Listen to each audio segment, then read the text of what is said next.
जय हिंद मेरे डियर साथी, मैं आपका साथी विकास। और आज हम देखने वाले हैं D pharma second year pharmacology paper solution 2024। जो हमारा पेपर हुआ था 2024 में, उसके लिए हम क्या करेंगे। देखिए, बहुत सारे भाई कमेंट में लिख रहे थे सर प्लीज़ आप पेपर सॉल्यूशन तैयार कराइए।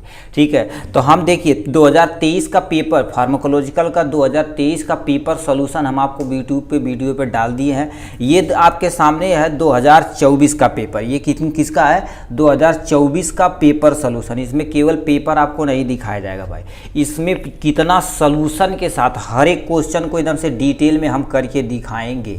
ठीक है, तो ये सारा चीज़ें पार्ट ए देखा जाए टोटल ये तो समझते हैं पार्ट 2 का टोटल 3 होते हैं। पार्ट ए हो गए, पार्ट बी और पार्ट सी होते हैं। ठीक है, तो आज हम फार्माकोलॉजी का पेपर सॉल्यूशन 2024 को एकदम देखने वाले हैं। और आपसे बता देते हैं आप कुछ भी साल भर नहीं पढ़े, टेंशन मतलब घूमिए फिरिए नात बात मतलब घूमा एकदम से मस्त, किसी के साथ घूमिए बीएफ जीएफ किसी के साथ घूमिए, कोई टेंशन नहीं। लास्ट में केवल आप डिप्लोमा कोर्स ज़्यादा नहीं, केवल 2 महीना से 1 महीना आप कॉन्सनट्रेट होकर पढ़ देंगे तो 70 प्लस आपका नंबर रखा हुआ है। ठीक है, 70 प्लस परसेंटेज में रखा हुआ है, ऐसा नहीं 70 प्लस 70% ऊपर रखा हुआ है। ठीक है, देखा जाए तो इसमें हम देखिए क्या क्या पढ़ना है आपको। मान लेते केवल 2 चीज़ पढ़ना है। एक आप 2 साल का पेपर सॉल्यूशन देख लिए, एक हमारे द्वारा बनाया गया सुपर 25 क्वेश्चन है। क्या सुपर 25 क्वेश्चन है? सुपर 25 क्वेश्चन में उन्हें कंसीडर किया गया है जो कम से कम क्या होगा 3 साल या 4 साल के पेपर को एनालिसिस के द्वारा बनाया गया सुपर 25 क्वेश्चन विथ आंसर। इसका आंसर भी उपलब्ध है।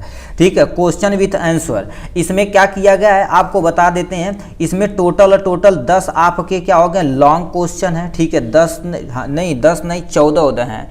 ठीक है, 10 नहीं, ये टोटल 14 कर दो भाई। ठीक है, ये तुम्हारे पास कितना हो जाएगा 14 या 10 ये है। और तुम्हारे पास क्या होगा 10 आपके लॉन्ग यानी शॉर्ट क्वेश्चन हो जाएंगे। ठीक है, 60 क्वेश्चन हो जाएंगे और आपके 30 ही मोस्ट इंपोर्टेंट एमसीक्यू आपको देखने को मिलेंगे। ठीक है, ये इसमें इंक्लूड है। ये आप पेपर सोल्यूशन देख लीजिए 1-2 साल का, इससे आइडिया मिल जाएगा कितने नंबर में क्या लिखना है, ये सारी चीज़ें। उसके बाद सुपर 25 क्वेश्चन ले लीजिए, ये ही सेम टू सेम आपका फंस जाएगा इसी में पेपर, इससे बाहर कुछ भी नहीं आने वाला है। और नहीं विश्वास होता तो किसी भी स्टेट में किसी भी बंदे से पूछ लीजिएगा। ठीक है, तो जरूर आपको बता देगा। ठीक है, तो ये आपका हो जाएगा सेकेंड ईयर का। हम देखते हैं पेपर सॉल्यूशन 2024 और आपको बता देते हैं भाई ये वीडियो थोड़ा सा लेंदी होने वाला है। प्रेजेंट टाइम में हमारे इस मोबाइल में स्टोरेज डाटा टोटल 25 GB है। और ये वीडियो कम से कम 1 से लेकर 1.5 घंटा से ऊपर भी रह सकता, बट 1 घंटा से तो ऊपर जाएगा कंफर्म है। मगर इसमें हम क्या करेंगे लास्ट में थोड़ा सा तेज से चलेंगे। ठीक है, मगर हर एक कॉन्सेप्ट को आपको क्लियर करके ही जाने वाले हैं। ठीक है, तो चलिए स्टार्ट करते हैं आपके सामने फार्माकोलॉजी के बारे में। तो पहले पेपर के बारे में हम थोड़ा सा क्या कर देते हैं पढ़ लेते हैं, उसके बाद आपको हम एक एक क्वेश्चन को एकदम अच्छे से डिफाइन करने वाले हैं। तो इसमें दे रखा फार्माकोलॉजी, देखिए यहाँ से आपको अपना रोल नंबर लिख रहा है तो टीचर साइन कर देगा। कोड यहाँ से आप दे सकते हैं। मैक्सिमम मार्क टोटल 80 नंबर होता है। ठीक है, और कितने घंटे 3 घंटे के अंदर इसे ख़त्म करना रहता है। अटेम्प्ट ऑल क्वेश्चन को आपको अटेम्प्ट करना है। Stand to advice to specific check the numerical data of the question paper of the both version, यानी हिंदी वर्जन और इंग्लिश वर्जन दोनों में प्रेजेंट है। ठीक है, हिंदी इंग्लिश दोनों में प्रेजेंट है।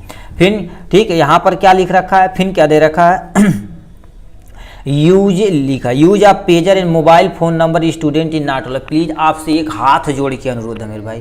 ठीक है, आप प्लीज़ यदि आप एग्ज़ाम में बैठे हैं तो अपनी कॉपी पे कहीं भी अपना मोबाइल नंबर न लिखिएगा।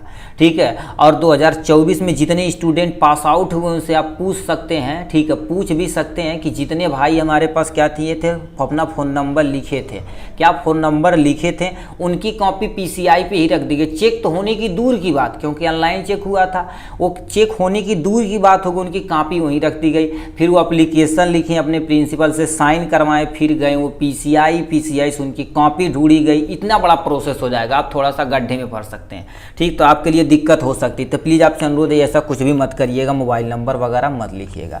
ठीक है, इसमें पार्ट ए कितने पार्ट होते हैं 3 पार्ट। पार्ट ए में टोटल 7 क्वेश्चन रहता है कि नहीं, 6 क्वेश्चन को आपको अटेम्प्ट कर रहा था। हर एक क्वेश्चन कितने नंबर का रहता है, टोटल 3 नंबर का सॉरी 5 नंबर का रहता है। तो 30 नंबर आपको यहाँ से मिलेगा। पार्ट बी में टोटल 11 क्वेश्चन रहते हैं, यानी 10 क्वेश्चन को अटेम्प्ट करना रहता।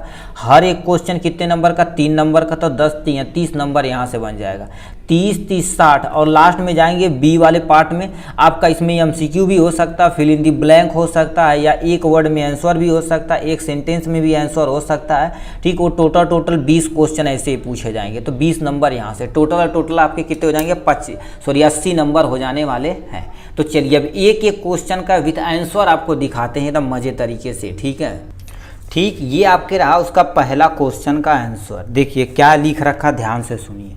कह रखा explain in detail the various route of drugs administration. मतलब क्या कह रखा है, आप पहले ही चैप्टर में पढ़े होंगे ड्रग्स का रूट जो होता है हमारे शरीर के अंदर किन किन विधियों द्वारा हम क्या कर सकते हैं, अपने अंदर इनटेक कर सकते हैं, उसे एकदम डिटेल में एक्सप्लेन करना रहेगा। और बता देते हैं आपको लॉन्ग क्वेश्चन रहेगा तो कम से कम 1.5 से लेकर 2 पेज तो कम से कम लिखना पड़ेगा। ठीक है, आपको आता है तो 3 पेज में खींच दीजिए, कोई टेंशन नहीं, मगर आपको 2 पेज कम से कम क्या करना पड़ेगा, लॉन्ग आंसर को लिखना पड़ेगा। ठीक है, तो आपके सामने ये रहा। ठीक है, various route of drugs administration. यहां पर आपको देखिए केवल क्या करना, ब्लैक पेन से या स्केच से लिखिएगा तो सबके बहुत ही सूटेबल रहने वाला है। ठीक है, वेरियस रूट, ये पहला देखिए आंसर ऐसे डालना, तो यहां पर आप क्या क्या लिख देंगे, 1 लिख देंगे। क्या लिख देंगे आप, यहां से इजिली 1 लिख देंगे। अब क्या लिखा, various route of drugs administration होता क्या है, इसके बारे में आपको लिखना पड़ेगा पूरा डिटेल में। अब देखिए वेरियस रूट पहले समझते हो क्या होता है। रूट मतलब कहते हैं भैया ये रूट से जाइए, हेयर से नहीं जाइए, बोलते हैं ना। ठीक है, तो वो रूट मतलब एक रास्ता बना दिया जाता है कि इसी रास्ते पे हमें जाना है। तो उसी तरह से हमारा ड्रग्स हमारे शरीर के अंदर किस किस रास्ते के थ्रू जा सकता है, उसी को क्या बोलते हैं, रूट ऑफ ड्रग्स बोला जाता है। अब डिफिनेशन लिखा, क्या लिखा, the route of drugs administration in pharmacy is path by which a drugs is taken into the body. मतलब क्या कह रखा, मतलब एक ऐसा रास्ता होता है फार्मेसी में किसी भी ड्रग्स को, यानी लिखा एडमिनिस्ट्रेशन मतलब इंटर कराना, अपने शरीर के अंदर लेना। ठीक है, ड्रग्स को अपने शरीर के अंदर लेना, जिस रूट के थ्रू, जिस पाथ के थ्रू लेते हैं उसी को क्या बोलते हैं, various route of drugs administration बोला जाता है। ठीक है, तो इसे फिर इसमें कितने में डिवीजन किया गया है, इसमें देखा जाए तो आपका रूट ऑफ ड्रग्स एडमिनिस्ट्रेशन को 3 में डिवाइड किया गया, कैटेगराइज किया गया, कैटेगरी या क्लासिफिकेशन भी आप बोल सकते हैं, कोई टेंशन नहीं। ठीक है, पहले लिख रखा इंटरनल, दूसरा पेरेंटल, तीसरा दे रखा टॉपिकल। इतने तुम्हारे पास क्या होते हैं, टॉपिक होते हैं इसके बारे में। ठीक है, तो यानी 3 होते हैं। ठीक है, अब देखिए 3 का सबसे पहले इसमें क्या, इंटरनल में तुम्हारे पास क्या आ जाता, ओरल आता, सबलिंगुअल आता, रेक्टल आता। ठीक है, मतलब हमारे शरीर के अंदर जहां जहां, ठीक है, इंटर कराने की जगह होती है, जैसे माउथ हो गया। ठीक है, अब सब लिंगुअल हो गया, ये तुम्हारे पास क्या हो गया। ठीक है, सब लिंगुअल मतलब जीभ के नीचे, रेक्टल मतलब अपने एनस के द्वारा अपने रेक्टम के अंदर इंटर करा देना। ठीक है, तो उसे हम क्या बोलेंगे, इंटरनल बोला जाता है। पेरेंटल में तुम्हारे पास एग्जाम्पल आ जाते हैं आईबी यानी इंट्रावेनस, आईएम मतलब इंट्रामस्कुलर, इनहेलेशन मतलब क्या होता है, इनहेलेशन के थ्रू, सांस के थ्रू आपके शरीर के अंदर जाना चाहिए। ट्रांसडर्मल मतलब जो डर्मिस लेयर हमारी होती है, इस चमड़ी होती है उसके अंदर। सब क्यूटीनियस, इसके भी हमें क्या, सब क्यूटीनियस, क्यूटीनियस मतलब स्किन की जो जस्ट नीचे होता है। ठीक है, उसमें डाला जाता है। टॉपिकल में तुम्हारे पास क्या हो जाता है, इसे हम अंटमेंट के तौर पे लगा, जैसे क्रीम उरीम लगा दिए, जैसे फेयर लवली लगा लिए, तो वो तुम्हारे पास क्या हो गया, टॉपिकल के अंतर्गत आ जाएगा। क्रीम हो गया, अंटमेंट इसके अंतर्गत आता है। ठीक है, तो इतना तुम्हारे पास हो गया इनके बारे में। अब इन्हीं के बारे में थोड़ा थोड़ा क्या करना, आपको एक्सप्लेन करना, कम से कम 2 पेज आपको भरना है। ठीक है, तो आपके सामने यहाँ देख रखा इंटरनल रूट के बारे में, तो इनमें लिखा क्या हो गया। ठीक है, इंटरनल रूट में क्या क्या होता है, देखिए ध्यान से पढ़िए। ठीक है, इसे ध्यान से बताया जाए, ध्यान ध्यान ध्यान ध्यान ध्यान दीजिए।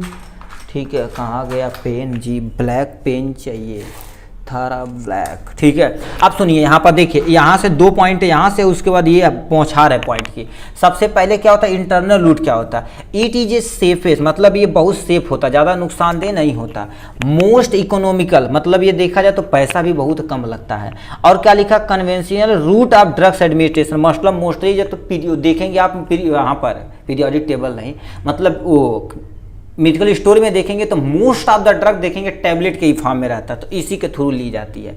इसमें क्या क्या इंक्लूड हो रहा है, टैबलेट हो गया, कैप्सूल हो गया, पाउडर या टेकन ओरली, ये सब जितने भी चीज़ें हैं सब ओरली लिए जाते हैं। ठीक है, ओरली लिए जाते हैं, जो आपके सामने यहाँ से दे रखा है। अब इसमें करना क्या है आपको दिखा देते हैं, मोस्टली देखा जाए तो इतने होते हैं। ठीक है, यहाँ से। अब होते कैसे देखिए, ध्यान से सुनिए, उजाला थोड़ा सा तगड़ा बनाया जाए। ओरल रूट में तुम्हारे पास आता है, ओरल रूट ऐसा रूट होता है जिसके हम थ्रू क्या लेते हैं, जो भी तुम्हारे पास ली जाती है ड्रग्स हमारे माउथ के थ्रू ली जाती है। देखिए लिखा drugs is administrated through the mouth, मतलब ऐसी ड्रग्स जो हमारी माउथ के थ्रू ली जाती है, ठीक है, उसे हम क्या बोलते हैं, ओरल रूट बोला जाता है। It is also known as per oral बोला जाता है, जैसे पीओ बोला जाता है, पीओ के नाम से जाना जाता है। Oral drugs are use to the various doses form, जैसे पाउडर में ले लिए, मतलब कोई पाउडर वाउडर ले लिए और क्या करनी, पानी में घोल के पी गए, या किसी कारण पर मतलब अंदर जाना चाहिए, चाहे फाँक गए, कैप्सूल हो गया, टैबलेट हो गया, ये सब तुम्हारे पास इसके एग्जाम्पल हो जाने वाले हैं। ठीक है, सोल्यूशन वगैरह ये सब लिंगुअल में देखा जाए तो क्या होता है, इसे भी देखा जाता है। ठीक, तो सब लिंगुअल में देख लिया जाए तो क्या होता है, देखिए सब लिंगुअल मतलब क्या, ऐसी दवा जो अपनी जीभ के नीचे हम रख के उसे वहीं गला देते हैं। ठीक है, तो जीभ के नीचे यदि गला दिया जाता तो क्या लिखा, ध्यान से सुनिए, ड्रग्स यानी ये भी ड्रग्स क्या होना चाहिए, स्मॉल अमाउंट में होना चाहिए। तो लिखा drugs small size tablet is के बीनीथ द टंग, मतलब जीभ के नीचे रखते हैं, विदाउट वाटर, मतलब इसमें पानी आपको लेने, क्योंकि पानी लेंगे तो भाई पेट के अंदर चला जाने वाला। ठीक है, बिना वाटर, टू यानी क्या लिखा, disintegrated and get absorb in mouth, मतलब ये क्या होती है, डिसइंटीग्रेट मतलब हमारे मुंह के अंदर ही क्या होती है, डिजॉल्व हो जाती है, और हमारे मुंह के अंदर ही क्या हो जाती है, एब्जॉर्ब हो जाती है। ठीक, नेक्स्ट में लिखा दिस, लिखा in this away prescribe drugs only with high activity and high solubility, मतलब इसमें उसे रखा जाता है जो बहुत एक्टिव होता है और हमारे पास बहुत सॉल्युबिलिटी, मतलब क्या होता है, मुंह के अंदर जाते ही लार से मिक्स करेगा और भरने से अपना काम हो जाएगा, हमारे माउथ में जितने नर्व रहते हैं उसे एब्जॉर्ब कर लेते हैं। जैसे इसमें तुम्हारे पास क्या लिखा है, वेलिन, यानी क्या होता है, वेलिडन हो गया। ठीक है, और तुम्हारे पास क्या हो गया, नाइट्रोग्लिसरीन टैबलेट हो गया, वैसे मेथाइकोबालामीन आ जाता, कोबालामीन आ जाता है, बहुत सारे तुम्हारे पास माउथ होते हैं जो नस के लिए सबसे ज़्यादा यही यूज की जाती है, क्योंकि इसे तुरंत रिलैक्स कराना है। रेक्टल रूट में देखा जाए तो तुम्हारे पास कौन कौन से आते हैं, रेक्टल रूट में देखा जाए यानी the patient is not able to अब द ओरली, मतलब ऐसे पेशेंट जो ओरली ड्रग्स नहीं ले सकते, ओरली मतलब मुंह के थ्रू नहीं ले सकते, उनके लिए drugs absorbance occurs directly through the यानी thin highly vascular wall of rectum, simple सा क्या कर दी जाती है, देखिए इसके लिए ऐसे तुम्हारे पास होता है, ठीक, ऐसे कैप होता है, इसी के अंदर टैबलेट डाल दी जाती है, उसके बाद इसी के अंदर टैबलेट डाल के और यहाँ से इंटर करा के उसके बाद हमारे एनस के द्वारा जैसे रेक्टम में क्या कर देता है, इसे इंजेक्ट करा दिया जाता है। ठीक है, तो ये होता है इसके बारे में, तो रेक्टल रूट के बारे में हो गया यहाँ से। नेक्स्ट में इसी में देखा जाए तो इसका एडवांटेज और डिसएडवांटेज भी हमें पढ़ाना पड़ेगा। ठीक है, क्योंकि यहाँ पर जब तक ये सब नहीं देखेंगे तब तक काम होने वाला नहीं है। ठीक है, तो इसमें लिखा है एडवांटेज ऑफ इंटरनल रूट, लिखा है it does not require any assistance, मतलब किसी असिस्टेंट की रिक्वायरमेंट नहीं रहेगी। जैसे अब इंजेक्शन लगाना है तो कहीं पर जाना पड़ेगा मेडिकल स्टोर पे, क्या किसी असिस्टेंट की ज़रूरत पड़ेगी, मगर इसमें क्या है, टैबलेट लाओ, खा ले, खाना खा भैली तो अपने आप कर लेते हैं। लिखा it causes rapidly absorption of the drugs to high due to the high solubility, ये क्या होती है, सॉल्युबिलिटी इसकी तगड़ी होती है। ठीक है, लेस चांस ऑफ इन्फेक्शन, इस पे इन्फेक्शन का चांस ना के बराबर इसमें होता है, बट एक रेक्टल वाले केस में हो सकता है, क्योंकि रेक्टल में तुम्हारे पास सही से यदि नहीं जमाते, अंदर ज़्यादा चल गया तब भी दिक्कत हो जाएगी। ठीक है, तो वो चीज़ें हो सकती है। डिसएडवांटेज में देखा जाए इंटरनल रूट का तुम्हारे पास क्या होता है, it is not effective in emergency, मतलब इमरजेंसी में ये इफेक्टिव नहीं होता। अब बताइए कोई लड़ भिड़ के आ रहा, उल्लू पुल्ला इससे है, ठीक है, सही से काम ही नहीं पा रहा, तो इमरजेंसी हो जाएगी, दिक्कत हो जाएगी। ठीक है, उसे कहे उठाओ मैं गैस की दवाई खा, दर्द की दवाई खा, तो दिक्कत हो जाए, उसका तुरंत भन्न से इंजेक्शन लगाते हैं, पहुँचते ही कैनुला लगाओ पहले। इमरजेंसी में जब काम करेंगे बड़ी तगड़ा, बड़ी भयानक होती भाई, तुरंत पहुँचते कोई तुरंत कैनुला ठोको सन से, उसके बाद तुरंत जो भी परेशानी बताए सन सन सन सन रेंटेक डेक्लो फैक्लो सब मारो भन भन भन। ठीक है, तो इमरजेंसी में वो इफेक्ट नहीं होता। फिर क्या दे रखा है, यहाँ से देखा जाए ये भाई भाई भाई, ठीक, ये इमरजेंसी में इफेक्टिव नहीं होती। Do not absorb the high molecular drugs, मतलब कुछ ऐसे ड्रग्स होते हैं जिसका मॉलिक्यूलर वेट बहुत ज़्यादा होता है, जो हमारे पेट में ही एब्जॉर्ब नहीं हो पाते हैं, वो भी दिक्कत हो सकती है। सम टाइम काज इन्फ्लामेशन, कभी कभी ये क्या कर देते हैं, इन्फ्लामेशन कर देते हैं, रेक्टम में कर सकती हैं, आपके स्टमक में कर सकती है, तो दिक्कत कॉजेज कर सकती है। तो ये हो जाएगा इनके बारे में। अब नेक्स्ट में देखा जाए तो आपका क्या रूट आते हैं, पेरेंटल रूट। क्लासिफिकेशन में बताएं इंटरनल, पेरेंटल और तुम्हारे पास क्या होते हैं, टॉपिकल होते हैं। तो पेरेंटल रूट क्या होता है इसमें सुनिए। पेरेंटल रूट में मोस्टली क्या देता है, जो भी इंजेक्शन रहता है, ठीक है, मोस्टली इंजेक्शन का प्रयोग करते हैं। तो इसमें क्या लिखा, all the route of drugs administrated other than internal route come under the यानी पेरेंटल रूट। ये पेरेंटल रूट में क्या किया जाता है, हमारे शरीर के अंदर एडमिनिस्ट्रेशन किया जाता है with the help of injection. इसमें आईवी के थ्रू लगा सकते हैं, आईएम के थ्रू लगा सकते हैं, सब क्यूटेनियस नेचर से भी लगा सकते हैं, ठीक है, डिपेंड करता है किस कैटेगरी की आपकी मेडिसिन है। फिर नेक्स्ट में लिखा है यानी IV drugs administration through the intravenous यानी थ्रू द इंजेक्शन, मतलब क्या करते हैं हमारी जो वेंस होती है, ठीक है, उसके अंदर इंजेक्ट करा दिया जाता है, किसके, इंजेक्शन के थ्रू। इट इज सो 100% बायोबिलिटी, याद रखना जो इंजेक्शन दी जाती है हमारे पास आईवी रूट के द्वारा वो 100% क्या हो जाती है, बायोबिलिटी होती है। ये भी एमसीक्यू में पूछा गया था 2023 में, किसकी यानी किस डोजेज का, किस ड्रग्स का सबसे ज़्यादा क्या होता है, ठीक, बायोबिलिटी होती है। तो 100% किसकी होती है, पेरेंटल रूट। वो भी पेरेंटल रूट नहीं दिया रहेगा तो आईवी दिया रहेगा तो आईवी पे टिक मारना, ठीक है। Apply sterile equals solution of suspension, उसमें क्या कर देते हैं, जिस एरिया में लगाना रहता है उसमें पहले स्टेराइज करते हैं, रूई में बोर के उसके बाद ठोंक दो, कोई टेंशन नहीं, ठीक है। एडवांटेज देखा जाए तो क्या होता है, इट्स 100% बायोबिलिटी देखने को मिलती है। इट हेल्प फॉर इमरजेंसी, ये इमरजेंसी में बहुत ही हेल्पफुल होती है। अवॉइड फर्स्ट पास मेटाबॉलिज्म, अब अवॉइड करती क्या, पहले मुंह में जाएगा, फिर लीवर उस पर अपना काम करेगा, पैंक्रियाज एंजाइम वगैरह छोड़ेंगे तो इतना बड़ा प्रोसेस होगा। ये सीधे तब ब्लड में जाएगा, यहाँ सीधे ब्लड में डाल दिया जाता है, अपना काम खत्म, ठीक है। तो इससे हो सकता है। डिसएडवांटेज में देखा जाए तो पेरेंटल रूट जितने भी तो मेरे पास कास्टली होते हैं, जैसे आप पैरासीटामॉल एक लेंगे, 1 रुपये का टैबलेट खरीदे, 2 रुपये खरीदे, 4 रुपये खरीदे, काम अपना बन जाता। बट आपको लेना पड़ेगा ये 100 ml या 50 ml लेंगे तो देखेंगे कम से कम आपका क्या होगा, 100 से 200 रुपये चल जाएगा। तो ये कॉस्टली होते हैं। सम टाइम कॉजेज इन्फेक्शन, ये कभी कभी क्या कर देते हैं, इन्फेक्शन कर देते हैं। जैसे किसी को अभी आईएम तुम लगाएं, वो क्या हो जाता है, उस एरिया में स्वेलिंग कर देगा तो दिक्कत कॉजेज कर देगा, ठीक है। तो इससे आपका क्या हो सकती है, दिक्कतें कॉजेज हो सकती हैं, ठीक है। तो इनके बारे में हो जाएगा। फिर क्या दे रखा तुम्हारे पास, यहाँ से देखा जाए, ठीक है, यहाँ से देखा जाए आपके पास ये भाई कैमरा का कैसा हो जा रहा है जी, समझ नहीं आ रहा, चलो ठीक है। यहाँ से तुम्हारे पास क्या देखा, topical route, drugs is apply on surface skin, मतलब टॉपिकल रूट में देखा जाए तो जो भी ड्रग्स होती है हमारी स्किन पे अप्लाई की जाती है, अपना काम हो जाता है। जैसे क्रीम हो गया, ठीक है, मान लो कहीं घाव लग गया, कहते हैं लगाने वाला साहब क्रीम दे दो, तो वहाँ पर तुरंत काम कर जाता है। The drugs is absorb through the pore present in skin, हमारी स्किन पे छोटे छोटे पोर रहते हैं, उसे स्वेट ग्लैंड के नाम से जाना जाता है, ठीक है। और छोटे छोटे पोर रहते हैं जो आस्मो रेगुलेशन को मेंटेन करते हैं, तो उसके द्वारा क्या जाते हैं, वहाँ एब्जॉर्ब कर लेते हैं ड्रग्स और अपना एक्शन परफॉर्म कर देता है। दे मिनिमाइज इन्फेक्शन, इन्फेक्शन को मिनिमाइज करता है और इन्फ्लामेशन प्रोटेक्ट द स्किन, ये क्या कर देता है, इन्फ्लामेशन कॉजेज करता है और प्रोटेक्ट करता है स्किन को ये प्रोटेक्ट करने का काम करता है। अब इसका एडवांटेज और डिसएडवांटेज देख लिया जाए। एडवांटेज क्या होता है, इजी एडमिनिस्ट्रेशन ऑफ ड्रग्स, मतलब इजीली लगा सकते हैं। ऐसे बताओ अभी फोड़ा हुआ है आपको पैर में, ऐसे निकाल लें, ऐसे पोत दिए, बस काम खत्म, ठीक है। ये क्या होता है, यानी फास्ट एक्शन, तुम्हारे पास fast action of the application side, मतलब जिसमें देखो फोड़ा पे लगा तो पहले दवा खाएंगे तो अंदर जाएगा, ये सब सारी चीज़ें, उतना बड़ा प्रोसेस करना पड़ेगा तब एक्शन परफॉर्म करेगा। इसमें क्या होता है, जो भी ड्रग्स आपके शरीर के अंदर गया और शरीर के अंदर गया तो अपना काम करेगा, तब काम करेगा। बट यहाँ पर तुरंत फोड़ा पर लगाए, फोड़ा फिट, कोनो टेंशन नहीं, ठीक है। डिसएडवांटेज में क्या होता है, सम टाइम काज इरिटेशन, मतलब कभी कभी इरिटेशन खजुली की तरफ कर देता है। और क्या होता है, यानी ड्रग्स यानी जो भी तुम्हारे पास डोजेज होता है उसका लॉस होता है। वैसे लगाना रहेगा, कितने लोग ऐसे एकदम नहीं करिए, भर से ढेर कूले निकाल दिए हैं तो दिक्कत हो जाएगी। 2 दिन में क्रीमियाँ खत्म करिए, 30 ग्राम 20 ग्राम, ठीक है। तो ये सब डोजेज फॉर्म लॉस हो सकता है। फिर नेक्स्ट क्वेश्चन में दे रखा, क्या ध्यान से सुनिए, ठीक है, चलिए इसे देखते हैं, ठीक। नेक्स्ट क्वेश्चन इसी में आपसे पूछ दिया, कह दिया what are NSAID and classification, indication और कंट्रा इंडिकेशन आपको बताना पड़ेगा। तो NSAID आप फर्स्ट ईयर में भी पढ़े चुके हैं। इसे हम क्या बोलते हैं, non steroidal anti inflammatory drugs, ठीक है, या फार्मास्यूटिकल केमिस्ट्री में फर्स्ट ईयर में पढ़े होंगे, ठीक है। तो इसमें हमें क्या क्या पढ़ना पड़ेगा, देखिए इसमें सबसे पहले कहा है, यानी ये बताना आपको सबसे पहले non steroidal anti inflammatory drugs होती क्या है, इसका क्लासिफिकेशन, इंडिकेशन और कंट्रा इंडिकेशन, मतलब इस सिलेबस में जितना भी है सब चीज़ को आपको क्या करना पड़ेगा, डिटेल में पढ़ना पड़ेगा। तो आपके सामने ये रहा non steroidal anti inflammatory drugs की डिफिनेशन।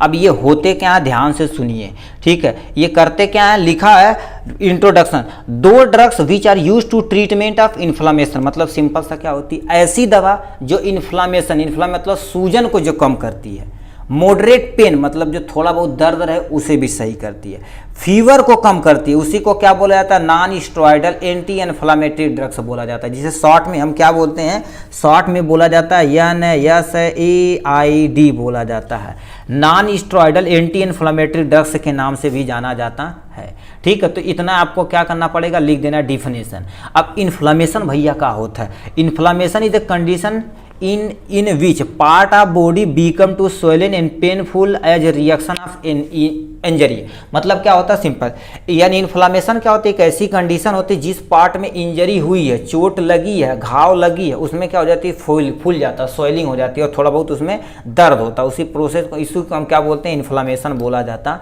है। अब इसका क्लासिफिकेशन देख लिया जाए तो आपको टोटल यहाँ पर देखिए क्लासिफिकेशन किया गया है। क्लासिफिकेशन में क्या किया गया, देखिए 4 में कैटेगराइज किया गया। नॉन सेलेक्टिव कोक्स इनहिबिटर होता, प्रीफेरेंटियल कोक्स 2 इनहिबिटर होता, सेलेक्टिव कोक्स 2 इनहिबिटर होता है, यानी analgesic antipyretic with poor anti inflammatory action के तौर पे होता है। मान लेते हैं ये सब आपको नहीं याद रहेगा तो 1 2 3 4 आपको याद होना चाहिए, आपके माइंड में कॉन्सेप्ट बैठा लो, और इन्हीं का कम से कम 1 1 2 2 आपको एग्जाम्पल याद होना चाहिए एकदम मजे तरीके से।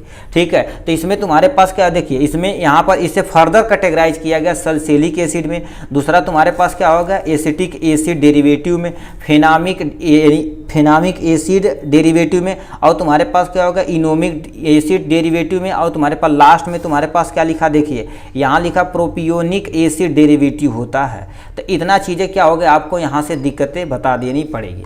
ठीक है, तो इसमें सबसे पहले देख लिया जाए आपका, ठीक है, यहाँ से देखा जाए तो यानी क्या लिखा, सल्फोनिक एसिड जो एस्पिरिन इसका एग्जाम्पल है, और तुम्हारे पास क्या होगा, एसिटिक एसिड डेरिवेटिव में कीटोलैक, और तुम्हारे पास इंडोमेथासिन इसका एग्जाम्पल है। लास्ट में देखा जाए फिनामिक एसिड जो तुम्हारे पास क्या होगा, मेफनोमिक एसिड के नाम से इसका एग्जाम्पल आता है, ये क्रीम भी आती है। ठीक है, दवा भी आती है मोस्टली। ठीक है, और क्या होती है, इनोमिक एसिड डेरिवेटिव में तुम्हारे पास क्या लिखा है, प्रोजिकैम आता है, और क्या होता है, टेनोजिकैम आता है, और क्या हो जाता है ठीक है, यहाँ प्रोपियोनिक एसिड डेरिवेटिव में तुम्हारे पास क्या हो जाता है, आइबुप्रोफेन आ जाता है। देखिए आइबुप्रोफेन आ जाता है और नेप्रोजेन आ जाता है, इसका एग्जाम्पल हो जाने वाला है।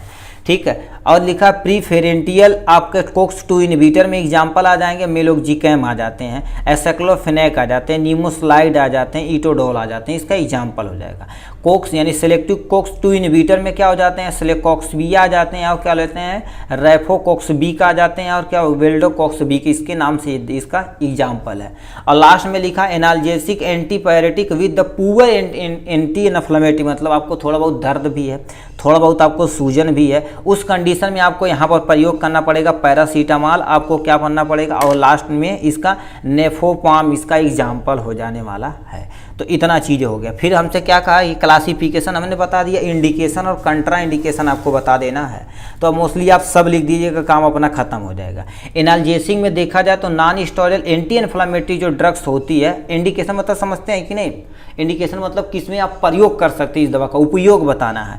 ठीक है, अब इसमें मॉडरेट पेन, जैसे तुम्हारे पास कहीं हेडेक थोड़ा सा हुआ तब भी खा सकते हैं, यानी टूथ एक होगा मतलब दांत दर्द कर रहा उसके कंडीशन में, मसल पेन हो रहा उस कंडीशन में, माइग्रेन हो रहा उस कंडीशन में, और डिस्मेनोरिया में भी प्रयोग किया जा सकता है। तो ये ड्रग्स है जिसमें आप प्रयोग कर सकते हैं एनाल्जेसिक।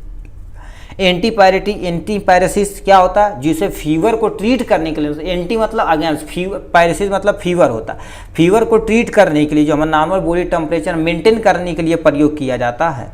एंटी इन्फ्लामेशन में देखा जाता है यूज टू स्टॉप इन्फ्लामेशन और पेन लाइक, मतलब क्या होगा, इन्फ्लामेशन को, पेन को कम करने के लिए इस दवा का प्रयोग किया जाता है। फिर जैसे तुम्हारे पास क्या होगा, रेमेटॉइड हो गया, और क्या लिखा है, बर्सिस्टिस हो जाएगा, ऑस्ट्रोआर्थराइटिस हो जाएगा। तो ये सब इसके एग्जाम्पल है जो आपके सामने यहाँ दिया गया है।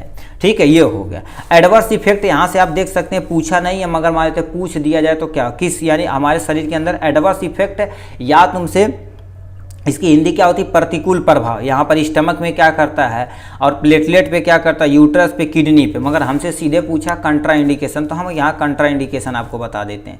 लिखा है यहाँ पर कोई पर्सन ऐसे होते हैं जो non steroidal anti inflammatory drugs के प्रति बहुत ज़्यादा क्या होते हैं, सेंसिटिव होते हैं, तो प्लीज़ उन्हें आप न दीजिएगा। पेप्टिक अल्सर में तो किसी को आप न दीजिएगा। चिल्ड्रेन सफरिंग फ्रॉम, तुम्हारे पास क्या होगा, चिकन पॉक्स, ऐसे पर्सन जो क्या होगा, चिकन पॉक्स से जो छोटे बच्चे या तुम्हारे पास कोई छोटा बेबी हो या आपका थोड़ा सा कोई बड़ा आदमी हो, उससे यदि चिकन पॉक्स से सफरिंग करे तो non steroid anti inflammatory drugs आपको नहीं देनी है। क्रोनिक लीवर डिजीज, मतलब किसी पर्सन को ठीक है लीवर से प्रॉब्लम है तो उसे भी नहीं देनी है। अब ब्रेस्ट फीडिंग मदर, मतलब कोई ऐसी मम्मी है जो क्या कर देती है, अभी लैक्टेशन पीरियड उनका चल रहा है, मतलब बेबी को फीड करा रहे हैं मिल्क, उस कंडीशन में भी आपको ये देना नहीं है। तो इतना हो जाएगा टोटल और टोटल आपका सेकेंड क्वेश्चन का आंसर। थर्ड में क्या दे रखा है, इसे ध्यान से देखिएगा, ठीक है। थर्ड में क्या दे रखा है, इसे भी देखते हैं, ठीक। इसमें दे रखा हमसे क्या पूछा है, right in detail about the pharmacology of the anti convulsant drugs. Anti convulsant का पूरा डिटेल में, मतलब इसकी डिफिनेशन, क्लासिफिकेशन, इंडिकेशन, कंट्राइंडिकेशन, सब कुछ डिटेल में आपको बता देना है एकदम मजे तरीके से, ठीक है। तो चलिए आपके सामने यहाँ रखा एंटी काउंसुलेंट ड्रग्स के बारे में, ठीक है। आपको जाते जाते बता देना चाहते हैं, इसके यदि PDF चाहिए, ठीक है, PDF चाहिए तो आप हमारे चैनल के डिस्क्रिप्शन में या इसी के डिस्क्रिप्शन में नंबर आपको मिलेगा, हमें कॉन्टैक्ट कर सकते हैं। इसकी पेपर सोल्यूशन की प्राइस टोटल और टोटल कितना 25 रुपीज़ रखी गई है, कितना 25 रुपये रखी गई। आप यहाँ से क्या कर सकते हो, व्हाट्सएप पे कांटेक्ट करा के आप इजीली मंगा सकते हैं, ठीक है, PDF के जरिए। अब एंटी काउंसुलेंट ड्रग्स क्या होता है इसे भी आप ध्यान से सुनिए, ठीक है, ठीक है। तो एंटी काउंसुलेंट ड्रग्स क्या होता है इसको पूरा डिटेल में आपको एक्सप्लेन करना हो, ठीक है। तो लिखा है एंटी काउंसुलेंट ड्रग्स। तो सबसे पहले समझते हैं काउंसुलेंट, आप नॉर्मल भाषा गांव में सुने होंगे, मिर्गिया तड़का सुना होगा ना, ठीक है। तो ऐसी दवा, उसी को काउंसुलेंट बोलते हैं। ऐसी दवा जो मिर्गी को ट्रीट करने के लिए प्रयोग की जाती है उसी को एंटी काउंसुलेंट ड्रग्स बोलते हैं। अब लिखा क्या होगा, anti convulsant drugs is also known as anti epileptic या anti seizure drugs. They are use for the adequately controlling या managing the CNS disorder. CNS disorder मतलब ऐसे डिसऑर्डर जो सेंट्रल नर्वस सिस्टम को इफेक्ट करते हैं, उसे CNS डिसऑर्डर बोला जाता है। उसे ट्रीट करने के लिए हम यूज करते हैं। Anti convulsant suppress the rapid and excessive firing of nerve, ठीक है, nerve which the start of seizure. मतलब क्या होता है, सीजर मिर्गी कैसे आती है, आपके CNS सेंट्रल नर्वस सिस्टम जो हमारा ब्रेन होता है और स्पाइनल कार्ड में कोई ना कोई क्या कर देते, दिक्कतें आ जाती है, वो किसी कारण से हो सकता है, उसे स्टार्टिंग में ये क्या कर देता, सप्रेस कंट्रोल कर देता है। अकॉर्डिंग टू WHO इसका यानी डिफिनेशन क्या होती है, एक condition having the tendency for recurrent seizure due to the disorder of brain cell is term to epilepsy. इसे क्या बोला जाता है, एपिलेप्सी बोला जाता है। फिर क्या लिखा, epilepsy form A group of disorder mainly affect the nervous system. इसे क्या कर देते हैं, मतलब एपिलेप्सी बहुत सारे डिसऑर्डर होते हैं जो क्या कर देते हैं, हमारे नर्वस सिस्टम को इफेक्ट करते हैं, ठीक। इसके इंट्रोडक्शन के बारे में मान लेते हैं, इतना बड़ा आप नहीं लिखना चाहते हैं, सिंपल सही लिख देंगे। दो drugs which are use to treatment of the convulsant is known as anti convulsant. मतलब ऐसी दवा जो काउंसुलेंट यानी लिखा क्या लिखा, काउंसुलेंट के प्रति अगेंस्ट प्रयोग की जाती है, उसी को हम क्या बोलते हैं, एंटी काउंसुलेंट ड्रग्स बोला जाता है। बस इतना आपको लिख देना, काम खत्म। अब इसकी क्लासिफिकेशन देख लीजिए तो सामने यहाँ से यानी 4 में 5 में 6 में कैटेगराइज किया गया भाई, ठीक है। यहाँ पर 1 2 3 4 5 6 में कैटेगराइज किया। पहला हमारे पास हेडेंटोइन डेरिवेटिव होता, दूसरा बारबीट्यूरेट यानी बारबीटूरेट होता, सक्सीनामाइड होता, गाबा ट्रांस एमीन इनहिबिटर होता, गाबा एगोनोस्टिक होता है, एगोनोस्ट होता है, बेंजाडाइजापीम होता है, ठीक है। इसका एक एक एग्जाम्पल याद रखिएगा। इसमें एग्जाम्पल तुम्हारे पास फेनेटोइन हो जाएगा और ये सबसे ज़्यादा प्रयोग किया जाता है। एक और होता है यानी क्या, तो सोडियम वल्फोरेट होता है, इसलिए प्रयोग किया जाता है। ये दो, और ये सब तो बहुत तगड़ा जब कंडीशन आता है तब प्रयोग किया जाता है, मगर ये देखा जाए तो आपका प्रयोग किया जाता है फेनेटोइन इसका एग्जाम्पल, मेथाटोइन इसके एग्जाम्पल हो जाएगा। बारबीटूरेट में देखा जाए तो फिनोबारबूटोन हो जाएगा और तुम्हारे पास पिरिमिडोन हो जाएगा इसका एग्जाम्पल। अब क्या होता है, सक्सीनामाइड में तुम्हारे पास क्या हो जाता है, इथोजैक्सिमी यानी जैक्सिमीमाइड होता है, और इसमें गाबा ट्रांसमीन इनहिबिटर में तुम्हारे पास सोडियम वल्फोरेट होता है, और क्या होता है, वीगा यानी क्या होता है, बैट्रियन होता है। तो इसका एग्जाम्पल हो जाएगा यहाँ से। गाबा एगोनोस्टिक में तुम्हारे पास क्या हो जाता है, गाबा पेंटीन आ जाता है एग्जाम्पल, ये भी प्रयोग किया जाता है नस में प्रॉब्लम रहती है तो। और इसमें देखा जाए तो डाइजापाम आ जाता है, बेंजोडाइजापाम में तुम्हारे पास डाइजापाम आ जाते हैं, लोराजेपाम आ जाते हैं, क्लोनाजेपाम आ जाता है, इसका एग्जाम्पल हो जाने वाला है। तो इतने आपके पास टोटल क्या है, एग्जाम्पल हैं, यहाँ से देख सकते हैं, ठीक है, तो इतने हो गए एग्जाम्पल के बारे में। फिर तुम्हारे पास फार्माकोलॉजिकल एक्शन, मतलब ये ड्रग्स किस एक्शन पे हमारे शरीर के अंदर कहाँ और कैसे एक्शन परफॉर्म करती है उसको बताते हैं ये, ठीक है। तो इसमें देखा जाए, ठीक है, एंटी काउंसुलेंट, एंटी इपिलिप्टिस और तुम्हारे पास एंटी सीजर में ये काम करते हैं। ये क्या कर देते हैं, जो सीएनएस ब्रेन और स्पाइनल कार्ड रहता है उसमें जो भी यानी तुम्हारे पास इम्पल्स जा रही है स्लो डाउन हो जाती है, उसे इंक्रीज कर देते हैं, जिससे आपका क्या हो जाएगा, ब्लड का फ्लो, ऑक्सीजन का लेवल सब कुछ मेंटेन हो जाता है, अपना काम हो जाता है। तो इस कंडीशन में पर होता है एक्शन। फिर क्या होता है, फिनोटिन जो होता है इज नॉट, ठीक है, is not global CNS depression, ये सीएनएस डिप्रेशन है उसमें प्रयोग नहीं किया जा सकता है। Over doses cause the BP, मतलब ज़्यादा अमाउंट में यदि इस ड्रग्स को आप लेते हैं तो ब्लड प्रेशर क्या हो जाएगा, हो सकता है, सीएनएस रिड्यूज हो सकता है, डिप्रेशन भी आपका बढ़ सकता है, ब्लड प्रेशर भी बढ़ सकता है, और कभी कभी क्या हो जाता है उस पर्सन की कॉमा और डेथ भी हो सकती है यदि बहुत रेयर कंडीशन आ जाएगा तो, ठीक है। तो इतने इनके बारे में था फार्माकोलॉजिकल एक्शन के बारे में। फिर तुम्हारे पास क्या होगा, डोज यहाँ से देख लिया जाए, इतने आपके पास डोज हैं, ठीक है। डोज में तुम्हारे पास क्या होगा, फिनोटिन जो तुम्हारे पास 100 से लेकर 50 से लेकर 100 mg चिल्ड्रन बच्चों एडल्ट के लिए आता, 5 से लेकर 8 mg बच्चों में आता। फिनोबार्बिटून हो जाता है इसका एग्जाम्पल, सोडियम वल्फोरेट इसका डोजेज यहाँ से देख सकते हैं, कार्बामाजिपिन इसका एग्जाम्पल यहाँ से देख सकते हैं, गाबापेंटिन यहाँ से देख सकते हैं, क्लोनाजेपाम ये देख सकते हैं। तो ये सब ड्रग्स हो गए जो प्रयोग की जाती है हमारे मिर्गी की ट्रीटमेंट में प्रयोग की जाती है। इंडिकेशन देखा जाए तो आपको यहाँ पर नॉर्मल क्या लिख रखा है, इंडिकेशन सबसे पहले दे रखा फिनोटिन जो इपिलेप्सी में प्रयोग किया जाता है, और डिजिटली जो इंड्यूज करता है एथराइटिस, यानी लोग अर्थराइटिस, हाँ नहीं अर्थमिया होती है, ठीक, उस कंडीशन में भी प्रयोग की जाती है। फिनोबार्बिटेट भी इसका प्रयोग किया जाता है। सोडियम वल्फोरेट जो तुम्हारे पास क्या होता है, अल्टरनेटिव लिथियम मेनिया होती है, बाइपोलर इलनेस होता है, बाइपोलर मतलब जो दोनों डायरेक्शन में जा सकती है, उसे भी ट्रीट करने के लिए इसका प्रयोग किया जाता है। नेक्स्ट में लिखा है कार्बामाजेपिन हो जाते हैं जो कंट्रोल करता है, कंट्रोल ऑफ पैरा, ठीक है, पैराजेगमस होता है, stimulate the release of the ADH, anti diabetic hormone को क्या कर देता, कहता भाई खोप डायरेक्टली निकाल यार, कोनो टेंशन नहीं है, ठीक है, उसे निकालवाने का काम करता है। गाबापेंटिन जो पार्शियल सीजर होता है उसके लिए न्यूरोपैथिक गैंग्लियन को रोकने के लिए प्रयोग की जाती है। क्लोनाजेपाम जो होता है तो यूज टू ऑफ द माइकोक्लोनिक ये कैनाइटिक इपिलिप्सी में प्रयोग की जाती है, तो इसमें तुम्हारे पास उपयोग में आती है। अब प्रिवेंशन और कंट्रोल द सीजर एक्टिविटी, मतलब किसी पर्सन को सीजर बहुत ज़्यादा अमाउंट में आ जाता है तो उसे लंबे समय तक दवा चलती उसे ट्रीट हो जाता है, ठीक है। फिर क्या होगा, ये लिखा है मेंटेन ट्रीटमेंट ऑफ इपिलेप्सी, मतलब क्या कर देना है आपको, इपिलेप्सी को ट्रीट करने के लिए प्रयोग की जाती है। ट्रीटमेंट ऑफ काउंसुलेशन, ठीक है, काउंसुलेशन में प्रयोग किया जाता है। हेड इंजरी किसी पर्सन को हो उस कंडीशन में भी प्रयोग किया जाता है, ठीक है। हेड इंजरी में क्या होता है, मान लेते हैं हेड इंजरी हो गया किसी को चोट लगने के कारण से, तो उस पर्सन को बुलाया जाता है, बहुत सारे से ब्लीडिंग मान लेते हैं, यहाँ हो गई ना यहाँ पर माइंड में, तो समझ लो बड़ी दिक्कत हो जाती है, ठीक है। तो उससे नॉर्मल नाक से और मुंह से ब्लड आ जाए तो समझ लो ज़्यादा दिक्कत नहीं है। यदि मान लेते हैं यहाँ पर कहीं क्रेक हो जाए अंदर तो समझ लो ब्रेन हेमरेज, हेड इंजरी वगैरह हो सकती है, तो उस कंडीशन में भी प्रयोग की जाती है। इंडिकेशन में तुम्हारे पास देखा जाता है यहाँ पर, ठीक है, यानी साइनस ब्रोंक यानी लिखा ब्रेडिकार्डिया में प्रयोग कर सकते हैं, साइनर आर्टिया ब्लॉकर में प्रयोग कर सकते हैं, ड्यूरिंग द प्रेगनेंसी के दौरान, सॉरी कॉन्ट्राइंडिकेशन है जी, कॉन्ट्राइंडिकेशन मतलब इसमें तो आप प्रयोग नहीं कर सकते हैं।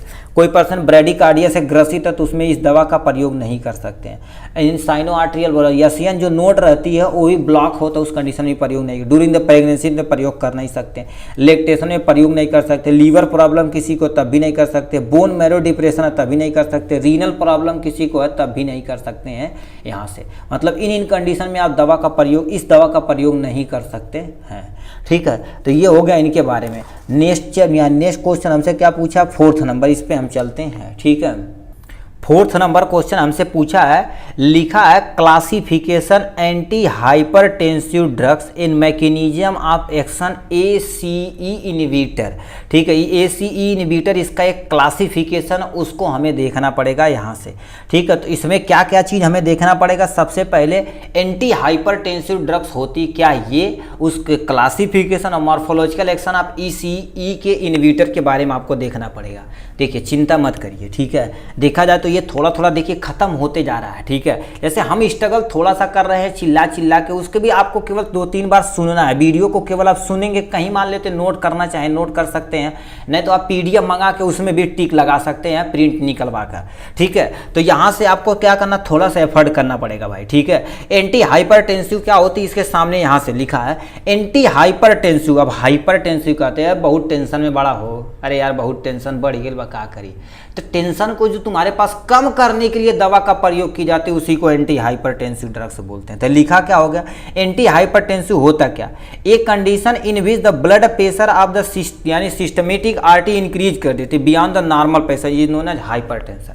मतलब जो नॉर्मल ब्लड प्रेशर होता है 120-80 mmHg होता है ना, सिस्टोलिक और डायस्टोलिक मिला के, उस कंडीशन में जो ब्लड प्रेशर हमारी आर्टरी पे होता है प्रेशर ज़्यादा हो जाता है, तो उस कंडीशन को कहते हैं भाई बहुत हाई ब्लड प्रेशर जब बढ़ेगा तो हाइपरटेंशन कॉजेज होगा।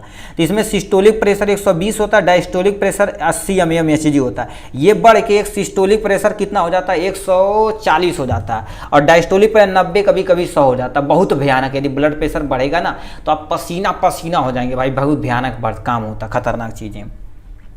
दो drugs which are use to treatment of hypertension, मतलब ऐसी ड्रग्स जो हाइपरटेंशन के लिए सही प्रयोग की जाती है उसी को हम क्या बोलते हैं, एंटी हाइपरटेंसिव ड्रग्स बोली जाती है। कौन सी दवा, एंटी हाइपरटेंसिव ड्रग्स बोली जाती है। इसमें तुम्हारे पास क्या हो गया, यहाँ पर इसके यहाँ पर क्लासिफिकेशन के बारे में दे रखा, डायूरेटिक और ACEA तुम्हारे पास, इसी को एक्सप्लेन करना है। एग्नोस्टिक, सेकेंड रिसेप्टर एडर्नर्जिक ड्रग्स, और यानी क्या लिखा है कैल्शियम चैनल ब्लॉकर होता, यानी ब्लॉकर चैनल ब्लॉकर होता है। वसोडाइलेशन मतलब ऐसी दवा जो हमारी जो हमारे पास वेसल्स होती है उसे डायलेट कर देती है, थोड़ा सा चौड़ा कर देती है जिससे ब्लड प्रेशर फॉल डाउन हो जाए, ठीक है। तो इसमें एग्जांपल फुरसामाइड हो जाएगा, एमिलोप्राइड हो जाएगा। यानी ACE फर्स्ट जो होता है तुम्हारे पास क्या हो जाता है, लिखा है रेमिप्रिल होता है, और क्या हो जाता है कैप्टोप्रिल, इसका एग्जाम्पल हो जाएगा।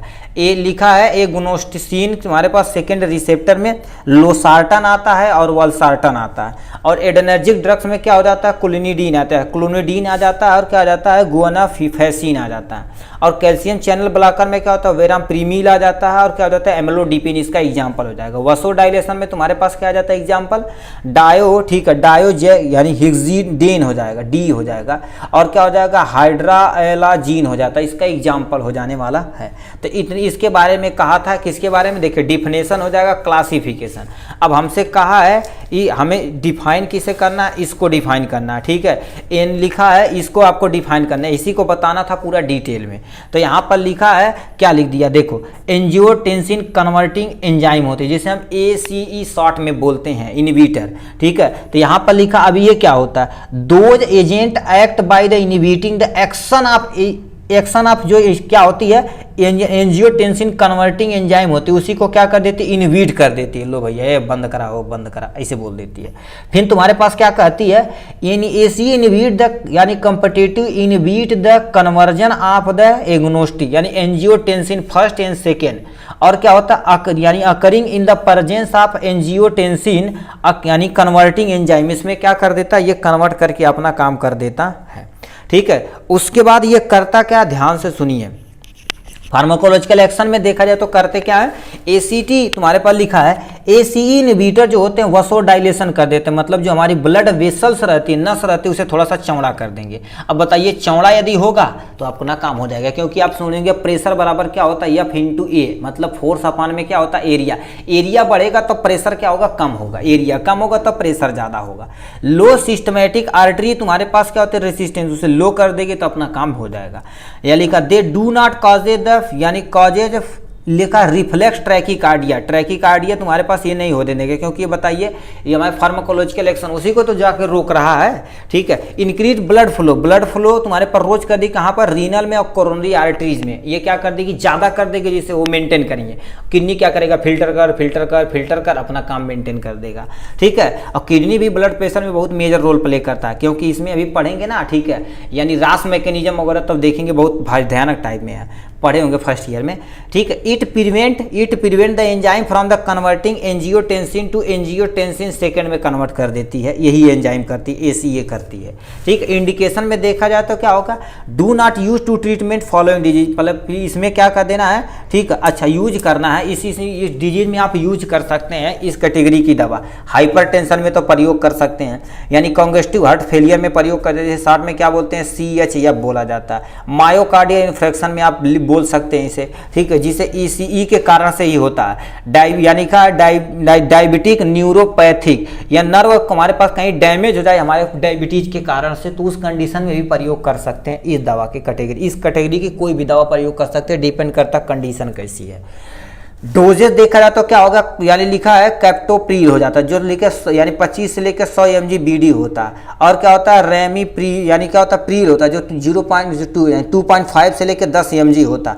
लेसार्टन देखा जाए तो कितना होता है, यानी 25 से लेकर 100 mg होता है। और यह लिखा है वल्सार्टन, जो तुम्हारे पास 80 लेके हमारे पास 300 mg के बीच में होता है। कंट्रा इंडिकेशन देखा जाए तो आपको इतना चीज़ें में प्रयोग कर देना है, या यहाँ पर कंट्रा इंडिकेशन मतलब इन डिजीज में आपको प्रयोग नहीं करना है, ठीक है। सबसे पहले तुम्हारे पास क्या होगा, एक आप लिख सकते हैं हाइपरटेंशन था, हाइपोटेंशन में नहीं प्रयोग कर सकते। हाइपोटेंशन ऑलरेडी ब्लड प्रेशर कम है, एक ही और कम हो जाए, दिक्कत हो जाएगी, मर आ जाएगी, ठीक है, तो दिक्कत हो जाएगी। यानी एंजियोडर्मा में नहीं प्रयोग कर सकते। कोई पर्सन हाइपर सेंसिटिव तो उसमें भी नहीं प्रयोग कर सकते। किसी पर्सन को किडनी प्रॉब्लम है, अब किडनी प्रॉब्लम कह देगा, जो एंटी डायबिटिक हार्मोन वही से निकल रहा था किडनी से, रास मैकेनिज्म के मेंटेन करता, उगले भी तो बात, दिक्कत हो जाए, ठीक है, इसमें हो जाती है। और क्या होती है, सिंगल किडनी तुम्हारे पास पर्सन कोई मान लेते एक ठीक खरीद के आईफोन खरीद के अपने मलबक दे देना, ठीक है, तो एकड़ बचल बा तो कंडीशन में देबा तो और ब्लड प्रेशर का कम कराई हो जाए, दिक्कत इनके, ठीक है, काम हो पाए नहीं, ठीक है, तो यो चल जाए, आईफोन वो चल जाए, मलबो चल जाए, दिक्कत हो जाए, ठीक है। तो इतने चीज़ें तुम्हारे पास थी थर्ड यानी फोर्थ आंसर में, ठीक है। फिफ्थ नंबर क्या पूछा देखते हैं इसके बाद। नेक्स्ट क्वेश्चन हमसे क्या पूछ दिया, 5वां नंबर कह दिया, define and classify anti ulcer drugs, मतलब ऐसी दवा जो एंटी अल्सर के प्रति यानी अगेंस्ट प्रयोग की जाती है, उसको डिफाइन करना है, क्लासिफिकेशन भी करना पड़ेगा आपको डिटेल में। मतलब ये लॉन्ग दिया रहेगा तो डिटेल में आपको 2 पेज लिखना पड़ेगा, ठीक है, तो इन सबको आपको डिटेल में करना पड़ेगा। तो चलिए स्टार्ट करते हैं। आपके सामने एंटी अल्सर ड्रग्स, ये आपके सामने ये दे रखा है। ये कितने नंबर क्वेश्चन है, यहाँ नंबर आप प्लीज डाल दीजिएगा, ये क्वेश्चन नंबर 5 है, ठीक है, क्वेश्चन नंबर 5 है जो आपके सामने यहाँ से छाप दिया गया। अब अल्सर क्या होता तब एंटी अल्सर ड्रग्स हैं, कहते हैं रे नीना हो गल बाबू, ठीक है, कहते हैं जुट्ठा खा ले। अब अच्छा कुछ जुट्ठा खैले मतलब निनाव नहीं होता भाई, पहली बात, ठीक है। आपके मान लेते पेट में कोई भी प्रॉब्लम होती है, बी कॉम्प्लेक्स की कोई कमी होती है, एसिडिटी बहुत ज़्यादा अमाउंट में हो जाती है, तो आपके माउथ में अल्सर हो सकता है, आपके पेट में अल्सर हो सकता है, आपके ड्यूडेनम स्मॉल इंटेस्टाइन के पोर्शन में अल्सर हो सकता है। तो उसी को ट्रीट करने के लिए जिस दवा का प्रयोग की जाती है उसी को एंटी अल्सर ड्रग्स बोलते हैं। कहेंगे सर एक्शन में बोल रहे हैं, कोई टेंशन नहीं, ठीक है। तो लिखा क्या होगा, दो substance which are use to treatment of ulcer is known as या called as anti ulcer drug, मतलब ऐसी दवा जो अल्सर को ट्रीट करने के लिए प्रयोग की जाती है उसी को एंटी अल्सर ड्रग्स बोला जाता है। फिर तुम्हारे पास क्या लिखा, अल्सर फॉर्मेड इन स्टमक, मतलब यदि अल्सर स्टमक में पाया जाएगा तो उसे हम गैस्ट्रिक अल्सर बोलते हैं। यदि हमारे स्मॉल इंटेस्टाइन के पहले पार्ट में पाया जाएगा, ड्यूडेनम में पाया जाएगा, तो उसे हम क्या बोलेंगे, ड्यूडेनल अल्सर बोला जाता है। कहने का मतलब क्या होता है, देखिए आपके आइसोफेगस हो गई, ये आपके पास क्या हो गई, स्टमक हो गई, ठीक है, ये यहाँ से कन्वर्ट, तो ये आपका जो स्टमक होता है इसमें यदि होगा तो गैस्ट्रिक अल्सर, ये जो पहला पार्ट ड्यूडेनम होता है इसमें यदि हो जाए तुम्हारे पास क्या होगा, तब तुम्हारे पास क्या होगा, ड्यूडेनम अल्सर हो जाने वाला है, ठीक है। तो इसकी डिफिनेशन हो गई। यहाँ से सामने क्या दे रखा, क्लासिफिकेशन के बारे में। क्लासिफिकेशन इसे टोटल 5 में किया गया है। एंटी सिक्रेटरी एजेंट, दूसरा एंटासिड, तीसरा तुम्हारे पास क्या होगा, ulcer protective drugs, ulcer healing drugs, anti यानी हेलिकोपाइलोरी ड्रग्स, ये बहुत खतरनाक होती है। ये केस देखेंगे ना तो आदमी सूख के एकदम से पतर सुट्टी हो जाएगा, बड़ी खतरनाक चीज़ है भाई, खतरनाक डिजीज है, ठीक है। तो एंटी सिक्रेटरी एजेंट में तुम्हारे पास आते हैं एग्जाम्पल, रेंटेडीन हो जाते हैं, यहाँ पर लिखा है सिमिटीडीन आ जाते हैं, ओमाप्रोजोल आ जाते हैं, पेंटाप्रोजोल आ जाते हैं, डोम्प्रीडोन आ जाते हैं, ऐसे बहुत सारे एग्जाम्पल इसमें आते हैं और मोस्टली देखा जाए तो यही प्रयोग की जाती है। एंटासिड में सोडियम बाइकार्बोनेट आ जाते हैं, सोडियम मैग्नीशियम हाइड्रोक्साइड, जिसे मिल्क ऑफ मैग्नीशिया के नाम से, इनो के नाम से आता है, या तुम्हारे पास देखेंगे डाइजीन के नाम से आता है, ठीक है। और कैल्शियम कार्बोनेट इसका एग्जाम्पल और भी है, ठीक है। ये सोडियम कार्बोनेट है, कैल्शियम कार्बोनेट है। अल्सर प्रोटेक्टिव में तुम्हारे पास सुक्राल फेट आता है, सुक्राल फेट आता है, ये बहुत ही मस्त दवा होती है, इसमें पुदीना वुदीना फ्लेवर मिलाया रहता है, बहुत मज़ा आता है पीने में, ठीक है, ये हो जाएगा। अल्सर हीलिंग ड्रग्स में तुम्हारे पास क्या हो जाते हैं, कार्बा, ठीक है, कार्बेनोजालोन आते हैं, सोडियम, इसका एग्जाम्पल हो जाएगा। एंटी अल्सर ड्रग्स में यानी एमॉक्सोसिलिन आ जाते हैं, मेट्रियंडाजोल आ जाते हैं, टेट्रासाइक्लिन इसके एग्जाम्पल हो जाएंगे, ठीक है। तो ये सब ड्रग्स जो होती है एंटी हाइलोजी, मतलब आपके पेट में बहुत लंबे समय तक यदि गैस बना हुआ है तो सिंपल से आप एक दवा ले सकते हैं, पेंटाप DSR, यानी पेंटाप्रोजोल और डोम्प्रिडोन का एक कॉम्बिनेशन होता है, सस्टेन रिलीज होता है, पेंटॉप DSR के नाम से आता है, ठीक है। उसे याद कंटिन्यू कम से कम एक दिन या 2 दिन नहीं खाना चाहिए, कम से कम 14 दिन आपको खाना, कितना 14 दिन, एक टाइम सुबह खाली पेट खाने के बाद कम से कम आधा से घंटा कुछ भी नहीं खाना। आपके कोई भी डिजीज पेट से प्रॉब्लम रहेगी, मान लेते हैं एसिडिटी वगैरह, तो एकदम से शुद्ध, एकदम से 150% सही हो जाएगी, ठीक है। उसके बाद यहाँ से तुम्हारे पास क्या दे रखा, क्लासिफिकेशन के बारे में दे रखा है, ठीक है। क्लासिफिकेशन के बाद फार्माकोलॉजिकल एक्शन दे रखा है। ये कितनी सुंदर राइटिंग है, देखिए 2024 का जो बैच स्टार्ट किया गया 24 और 25 वालों के लिए बहुत ही सूटेबल और बहुत ही सुंदर राइटिंग में हम लिख रहे हैं, ठीक है।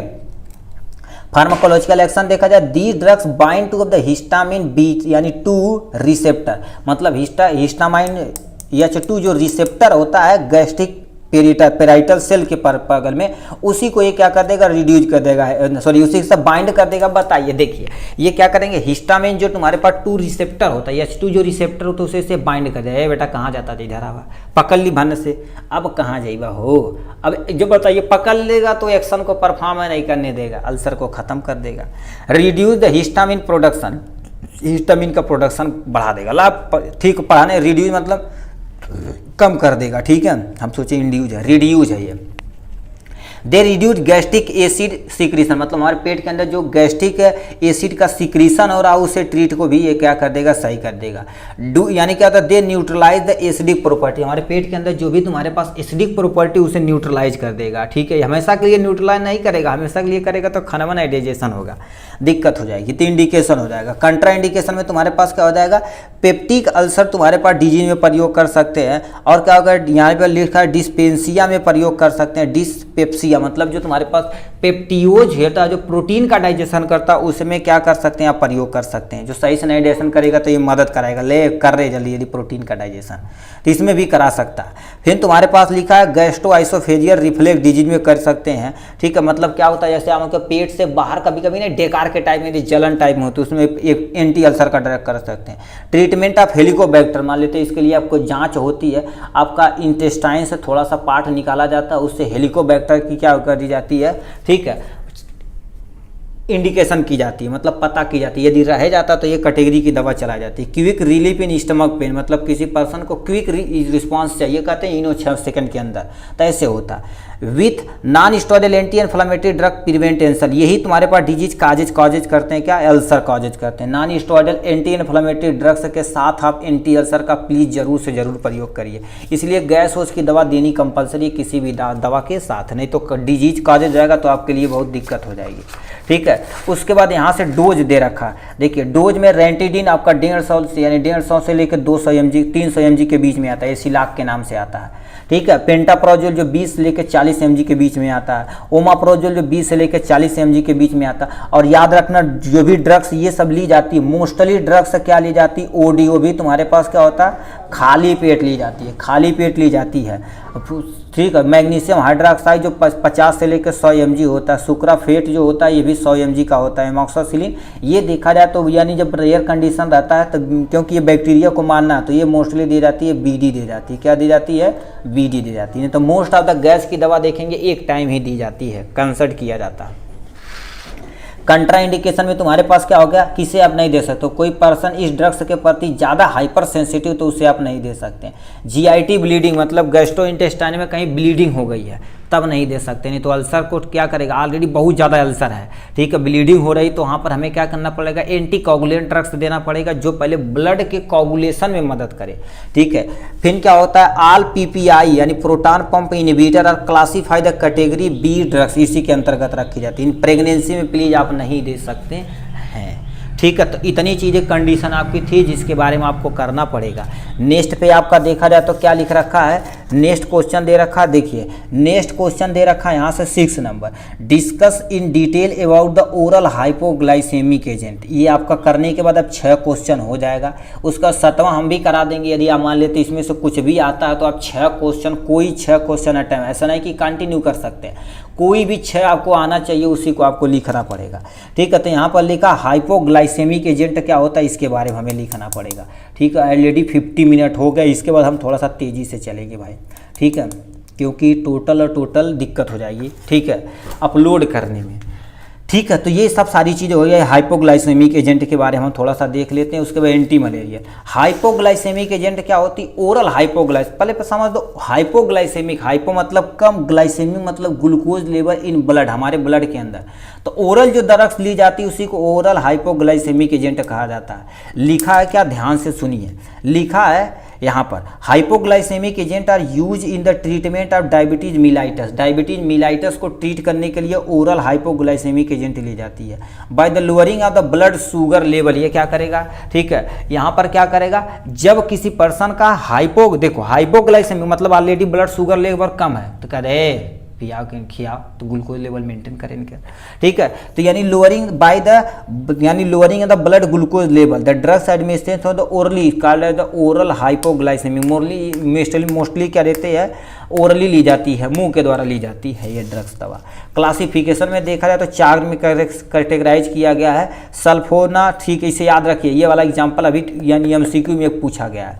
ठीक है, यहाँ से लिखा है सल्फोन्यूरिया होता है, सल्फोन्यूरिया होता है, बिग्नोइड होता है, और तुम्हारे पास मेग्लीटिनिड होता है एनालॉगस, और थिया क्या होता है, थियोजोलाडीन होता है, डाइजीन आता है, ठीक है, डिओजीन आ जाता है, ठीक है, लिखा है थियाजोलिडीन डिओन होता है, इसका एग्जाम्पल हो जाएगा। इसमें तुम्हारे पास एग्जाम्पल आ जाता है टलबूटामाइड हो जाता है, गिल्मीप्राइड आ जाता है, यानी बिग्नोइड में तुम्हारे पास क्या आ जाता है, मेटफॉर्मिन आ जाता है, फिनोफार्मिन आ जाता है, और क्या हो जाता है मेग्लीटिनिड में तुम्हारे पास एग्जाम्पल आ जाता है। यहाँ से देखा जाए तो यानी एग्जाम्पल में क्या हो जाता है, रेपाग्लिडीन आ जाता है और नाइट्रोग्लिडीन आ जाता है, इसका एग्जाम्पल हो जाएगा।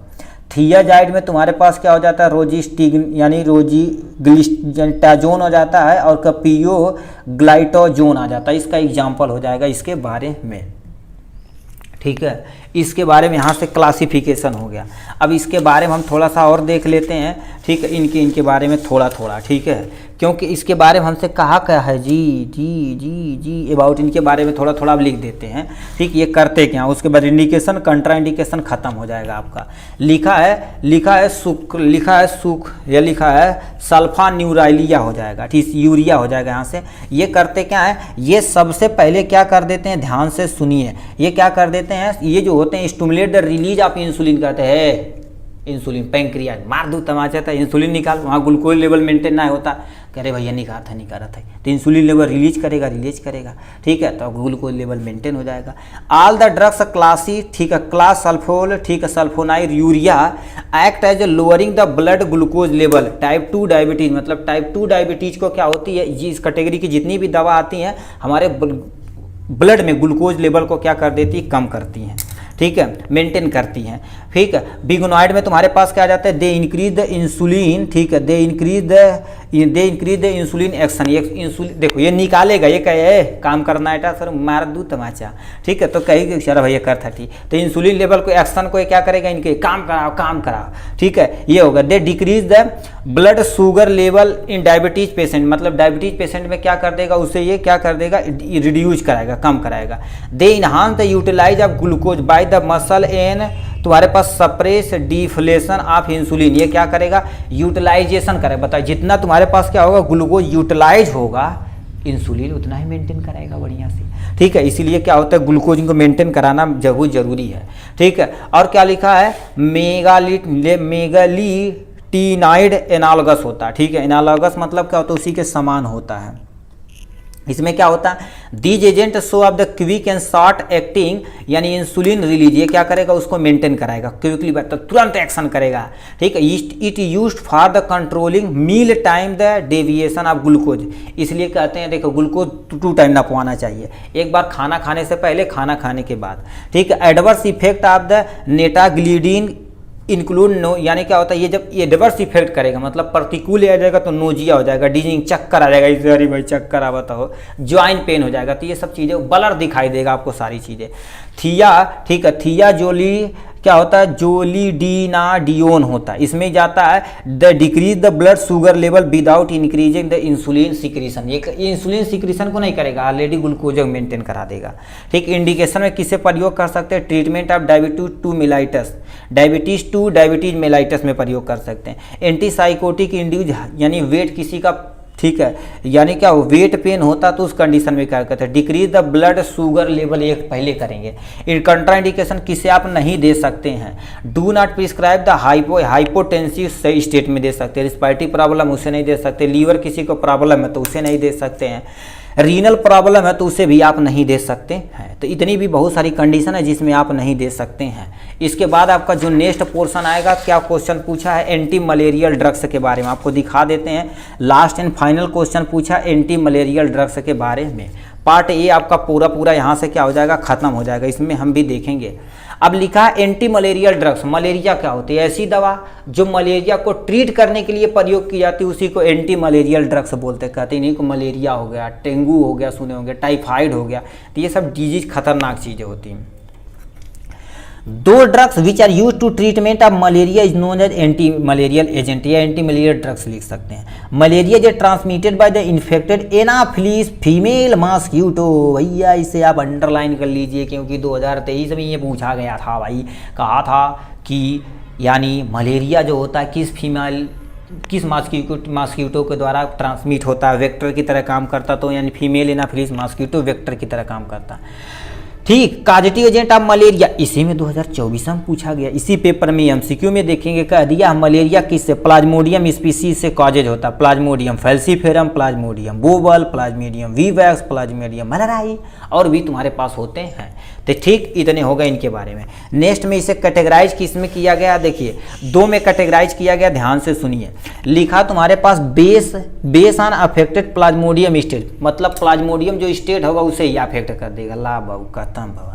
फिर इसमें तुम्हारे पास बेस्ड ऑन केमिकल स्ट्रक्चर, उसकी जो केमिकल स्ट्रक्चर सेलुलर स्ट्रक्चर उसे ही डिस्टर्ब कर देगा, ला भाई और भयानक बात है तो। ठीक है, इसमें क्या हो जाएगा, देखिए टिश्यू, ठीक, इसमें तुम्हारे पास टिश्यू साइजोनटीसाइड होते हैं, जो तुम्हारे पास टिश्यू को इस यानी क्या कर देते हैं, खत्म कर देते हैं। इसमें पहले प्रामाक्यूनोन इसका एग्जाम्पल हो जाता है। ब्लड तुम्हारे पास क्या हो जाते हैं, ब्लड यानी क्या होते हैं, सीजोनोसाइड यानी टीसाइड होते हैं। इसमें क्या होगा, क्लोरोक्यूनिन, क्यूनिन इसका एग्जाम्पल हो जाएगा। ये गैमिट को ही मार देंगे, इसका मतलब प्रामा, ठीक है, यहाँ पर प्राइमा क्यूनोन आ जाता है। स्पोरो यानी क्या होता है, स्पोरेनेस्टीसाइड होते हैं, जो तुम्हारे पास क्या हो गया, क्लोरोग्यूनाइड की एग्जांपल इसका ही हो जाएगा यहाँ से। अब तुम्हारे पास बेस आन तुम्हारे पास क्या होगा, क्यूनोलिन डेरिवेटिव में तुम्हारे पास जाता है सिंकोना एनकोलाइड अमीनो ग्लूकोलाइड, यानी क्या हो जाता है, क्यूनोलाइड हो जाता है। और 3 यानी 9 अमीनो एक्रिलिक डीन आ जाता है, तुम्हारे पास क्या आ जाता है, क्यूना, ठीक है, यहाँ क्यूनाक्रीन आ जाता है, एक्रिलीन यानी एक्रा क्यूनिन आ जाता है। और इसमें तुम्हारे पास 2,4 डाई अमीनो पिरिमिडीन आ जाता है, जो तुम्हारे पास किसके एग्जाम्पल में जाता है, लिखा है पैरामेथियमीन आ जाता है। और क्या होगा, बिगोनाइड जो आता है तुम्हारे पास क्या आ जाता है, यहाँ से प्रोग्यूआनील आ जाता है, टेट्रासाइक्लिन इसका एग्जाम्पल हो जाने वाला है। अब फार्माकोलॉजिकल एक्शन में देखा जाए तो यानी इनहिबिट करते हैं फोलिक एसिड सिंथेसिस। लो भैया, मलेरिया जब होगा ना तो आपका फोलिक एसिड सिंथेसिस करेगा, हीमोग्लोबिन कम कराएगा भैया, क्योंकि फोलिक एसिड कम होगा तो हीमोग्लोबिन कम होगा, सांस लेवल कम होगा, आदमी की मर जाएगा। ठीक है, तो इससे एक सिंथेसिस को इनहिबिट करते हैं, मगर उसे क्या कर देते हैं, बड़ा दवाई दे इनके तय।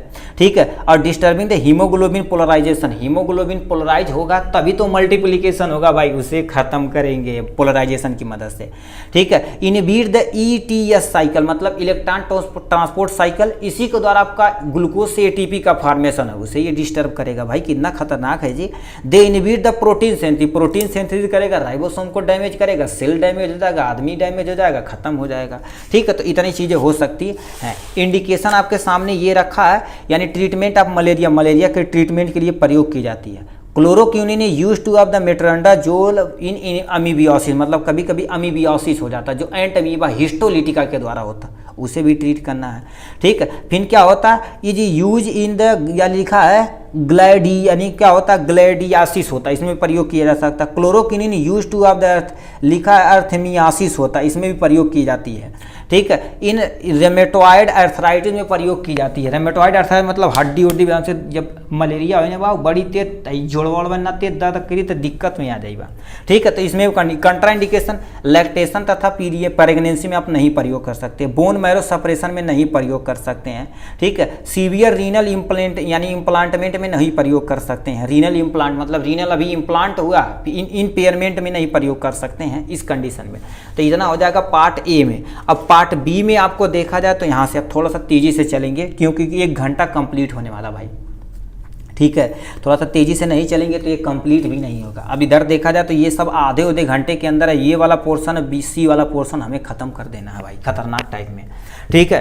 तो इसमें होता क्या देखिए, सबसे पहले लिखा बायो अवेलेबिलिटी होती क्या, कौन कौन से ऐसे फैक्टर जो इफेक्ट करते हैं आपके सामने। बायो अवेलेबिलिटी क्या होती है, इसमें आप फर्स्ट चैप्टर में बायो अवेलेबिलिटी के बारे में आप पढ़े होंगे, ठीक है। इसका फिर ऑब्जेक्टिव बताना, फिर उसके कौन कौन से फैक्टर हैं इफेक्ट करते हैं बायोएबिलिटी।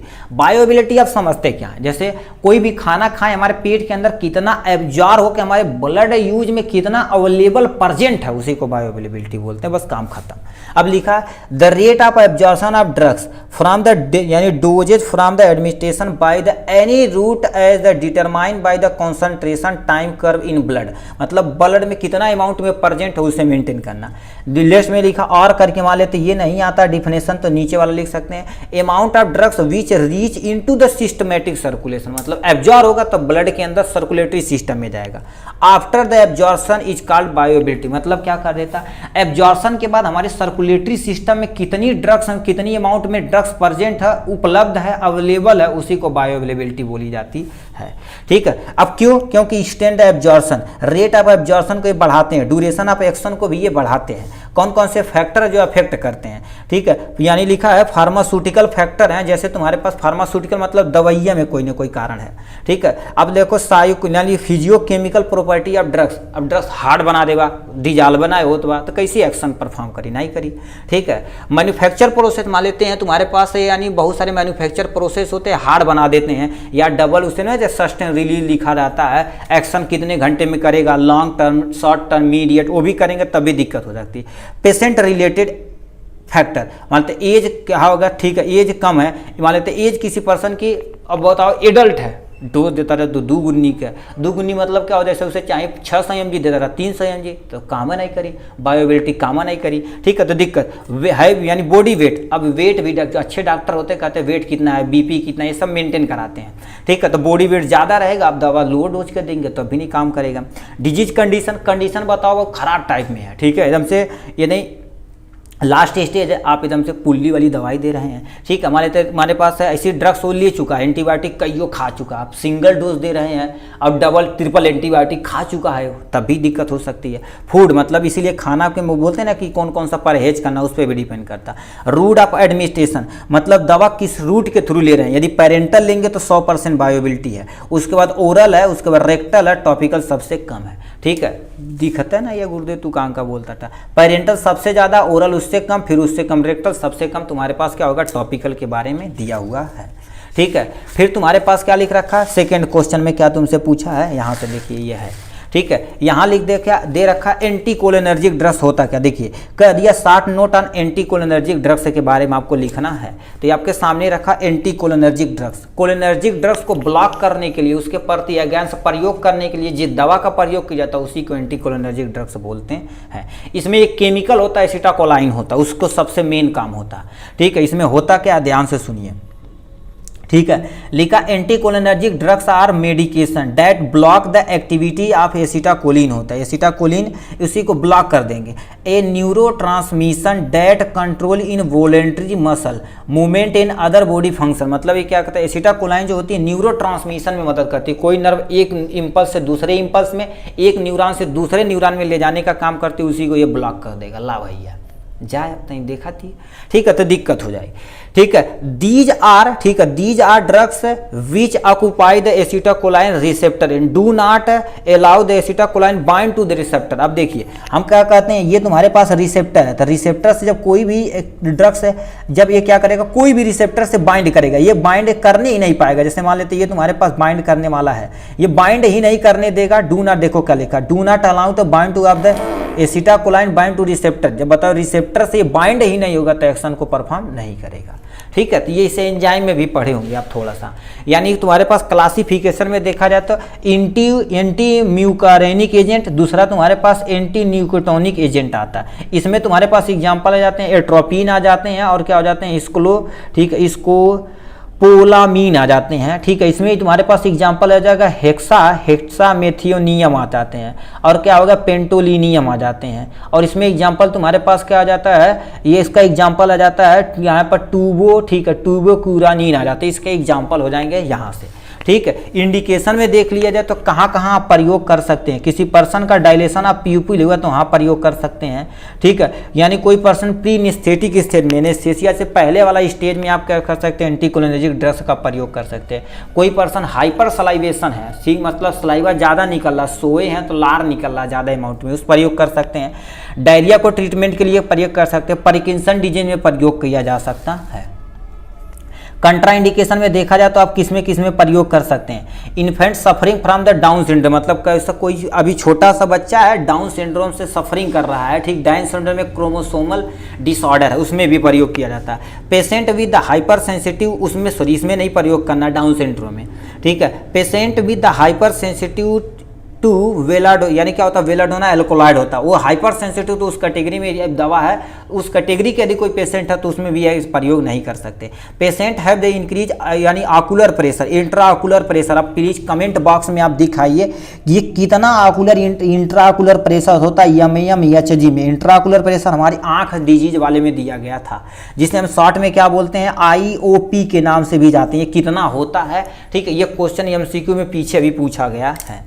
ठीक है, इसके बारे में हो जाएगा। नेक्स्ट में लिखा है जनरल एनेस्थेटिक के बारे में।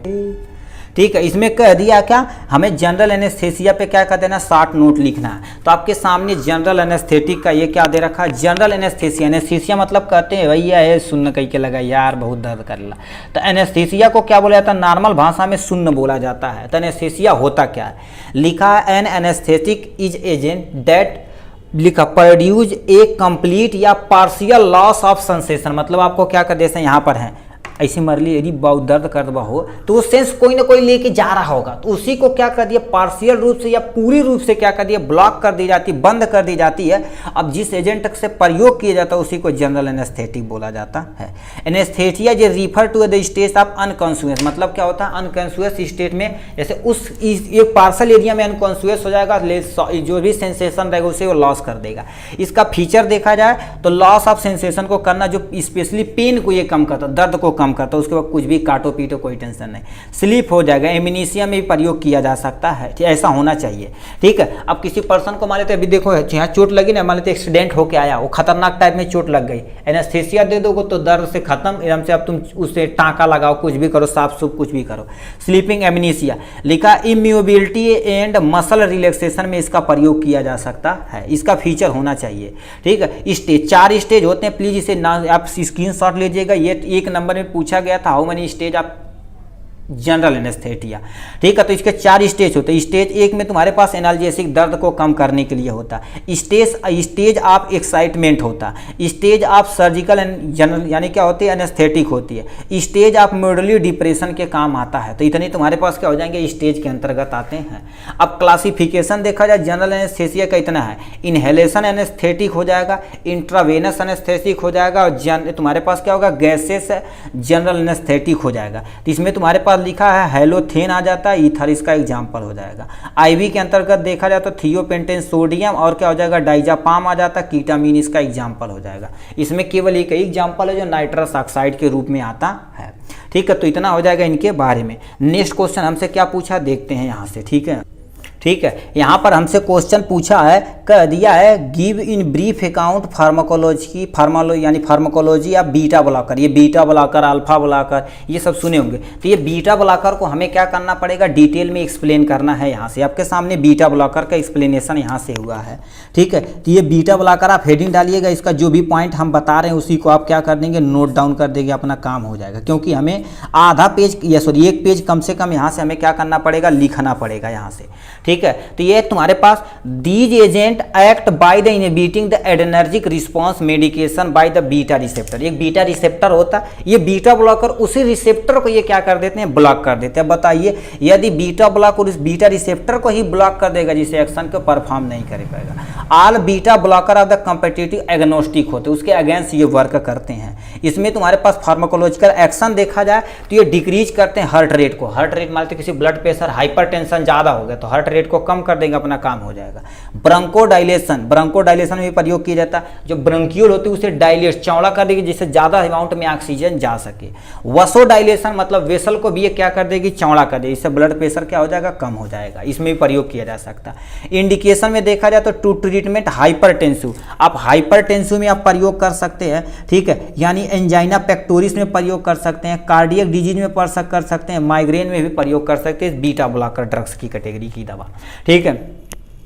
उसके बाद कंट्रा इंडिकेशन में देखा जाए तो तुम्हारे पास में नजल कॉन्गोशन मतलब किसी का नाक ऑलरेडी जाम है उसमें प्रयोग करेंगे, दिक्कत हो जाएगी। हेडेक किसी पर्सन को है ज़्यादा अमाउंट में तब नहीं प्रयोग करना। डिप्रेशन में कोई तब भी नहीं प्रयोग करना। हेपेटाइटिस मतलब कोई पर्सन लीवर डिजीज है तो उस कंडीशन में नहीं, किडनी डिजीज है तो उस कंडीशन में भी आप नहीं प्रयोग कर सकते हैं। इसका डोज देखा जाए तो तुम्हारे पास क्या हो गया, एटनोलॉल जो होता है 25 से लेकर 100 mg बीडी 2 टाइम प्रयोग किया जाता है। प्रोपनोनॉल जो होता है जो लेके 80 से लेकर 100 यानी 240 mg बीडी प्रयोग किया जाता है। तो इतनी कैटेगरी की दवा आती है। नेक्स्ट में देख लिया जाए क्या दे रहा है, ठीक है। नेक्स्ट क्वेश्चन हमसे कह दिया, यहाँ से देख सकते हैं, यानी व्हाट इज CHF क्या होता है, क्लासिफिकेशन इसका बताना पड़ेगा यहाँ से, ठीक है। तो CHF क्या होता है इसे ध्यान से सुनिए, जिसे हम कंजस्टिव हार्ट फेलियर बोलते, कहते हैं यार इनका हार्ट अटैक आगे मर गई ना हो, बोलते हैं ना, तो उसी को क्या बोलते हैं, कंजस्टिव हार्ट फेलियर बोला जाता है, ठीक है। अभी इसमें होता क्या है देखिए, when a heart fail to pump blood in a quantity sufficient to fulfil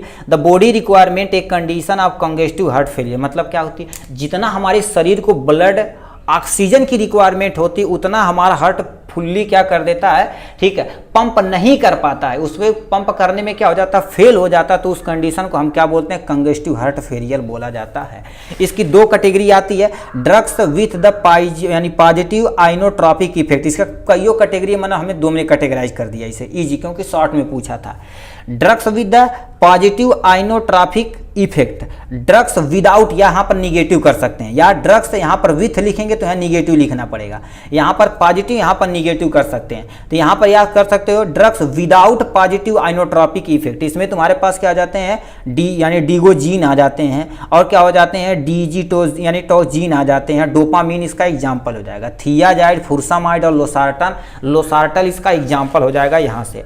indication देखा जाए तो कहाँ कहाँ प्रयोग कर सकते हैं, ठीक है। ट्रीटमेंट आप, ठीक है, यहाँ से क्या कर सकते हैं, देखिए ट्रीटमेंट आप लो आउटपुट कार्डियक फेलियर में आप प्रयोग कर सकते हैं। मतलब आउटपुट सही से ब्लड निकल ही नहीं पा रहा तो इसे क्या कर सकते हैं, ट्रीट करेंगे जिससे ज़्यादा आउटफ्लो दे सके, ठीक है। ट्रीटमेंट आप कार्डियक यानी क्या होता है, एदर्मियाज में इसमें प्रयोग कर सकते हैं। इंक्रीज कार्डियक आउटपुट में प्रयोग कर सकते हैं। Decrease the periphery vascular resistance में प्रयोग कर सकते हैं।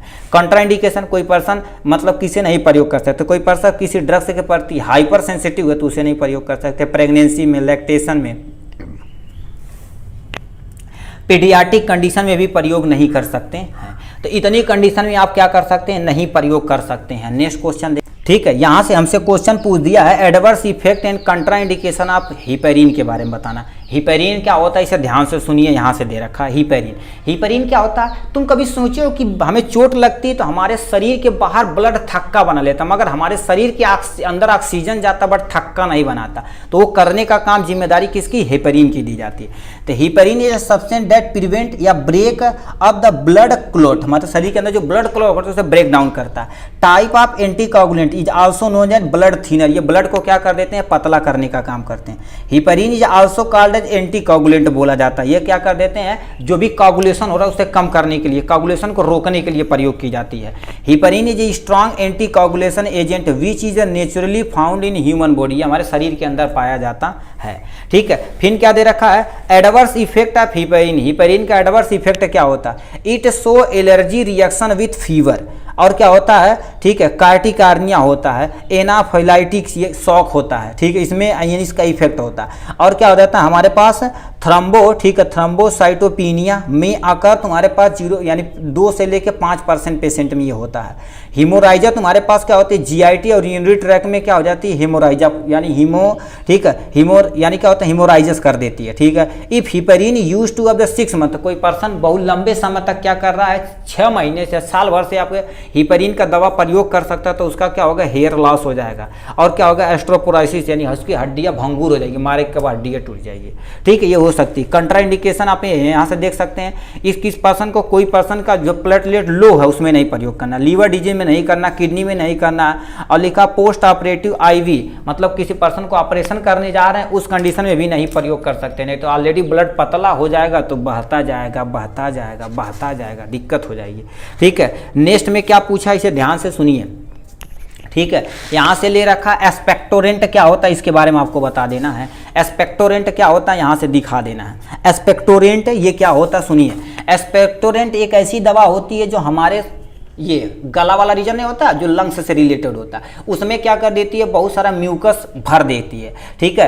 ठीक म्यूकस बन जाएगी और यूजुअली तुम्हारे पास क्या होगा, रिस्पायरेटरी डिफिकल्ट, मतलब सांस लेने में आपको डिफिकल्टी हो जाएगी। तो उसी को सही करने के लिए जिस दवा का प्रयोग किया जाता है उसे एस्पेक्टोरेंट बोला जाता है। 2 drugs which are use to treatment help clear mucus from our airway, उसी को ट्रीट करने के लिए जिस दवा का प्रयोग किया जाता है उसी को एस्पेक्टोरेंट बोलते हैं। ये 2 कैटेगराइज किया गया, base on action, mechanism of action. Mechanism of action, base on action में देखा जाए तो डायरेक्ट एक्टिंग में क्या हो जाता है, टूलू बुलासम आता है, वसाका आता है, ठीक है। और इसमें तुम्हारे पास रिफ्लेक्स एक्टिंग में तुम्हारे पास क्या होता है, अमोनियम क्लोराइड आता है, म्यूकोलाइट में तुम्हारे पास एमरोक्सोल आता है, तुम्हारे पास क्या होता है, ब्रोमोहेक्सिन आ जाता है, ये एग्जाम्पल हो जाएगा।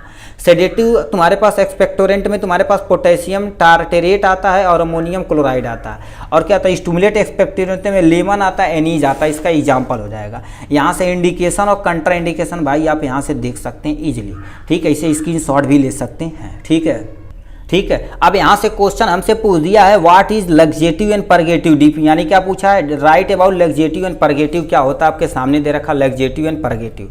लग्जेटिव क्या होते हैं, 2 substance which are use to treat constitution, मतलब किसी पर्सन को कॉन्स्टिट्यूशन कब्ज की प्रॉब्लम हो गई है तो उसे ट्रीट करने के लिए जिस दवा का प्रयोग किया है तो उसे लग्जेटिव बोला जाता है, ठीक है। दे इंड्यूस बॉवल मूवमेंट और लूजन द स्टूल, मतलब बॉवल मूवमेंट को इंक्रीज करा देंगे, जो भी तुम्हारे पास स्टूल है वो क्या हो जाएगा, नरम सॉफ्ट हो जाएगा, जो हमारे शरीर से इजीली बाहर निकल जाएगा।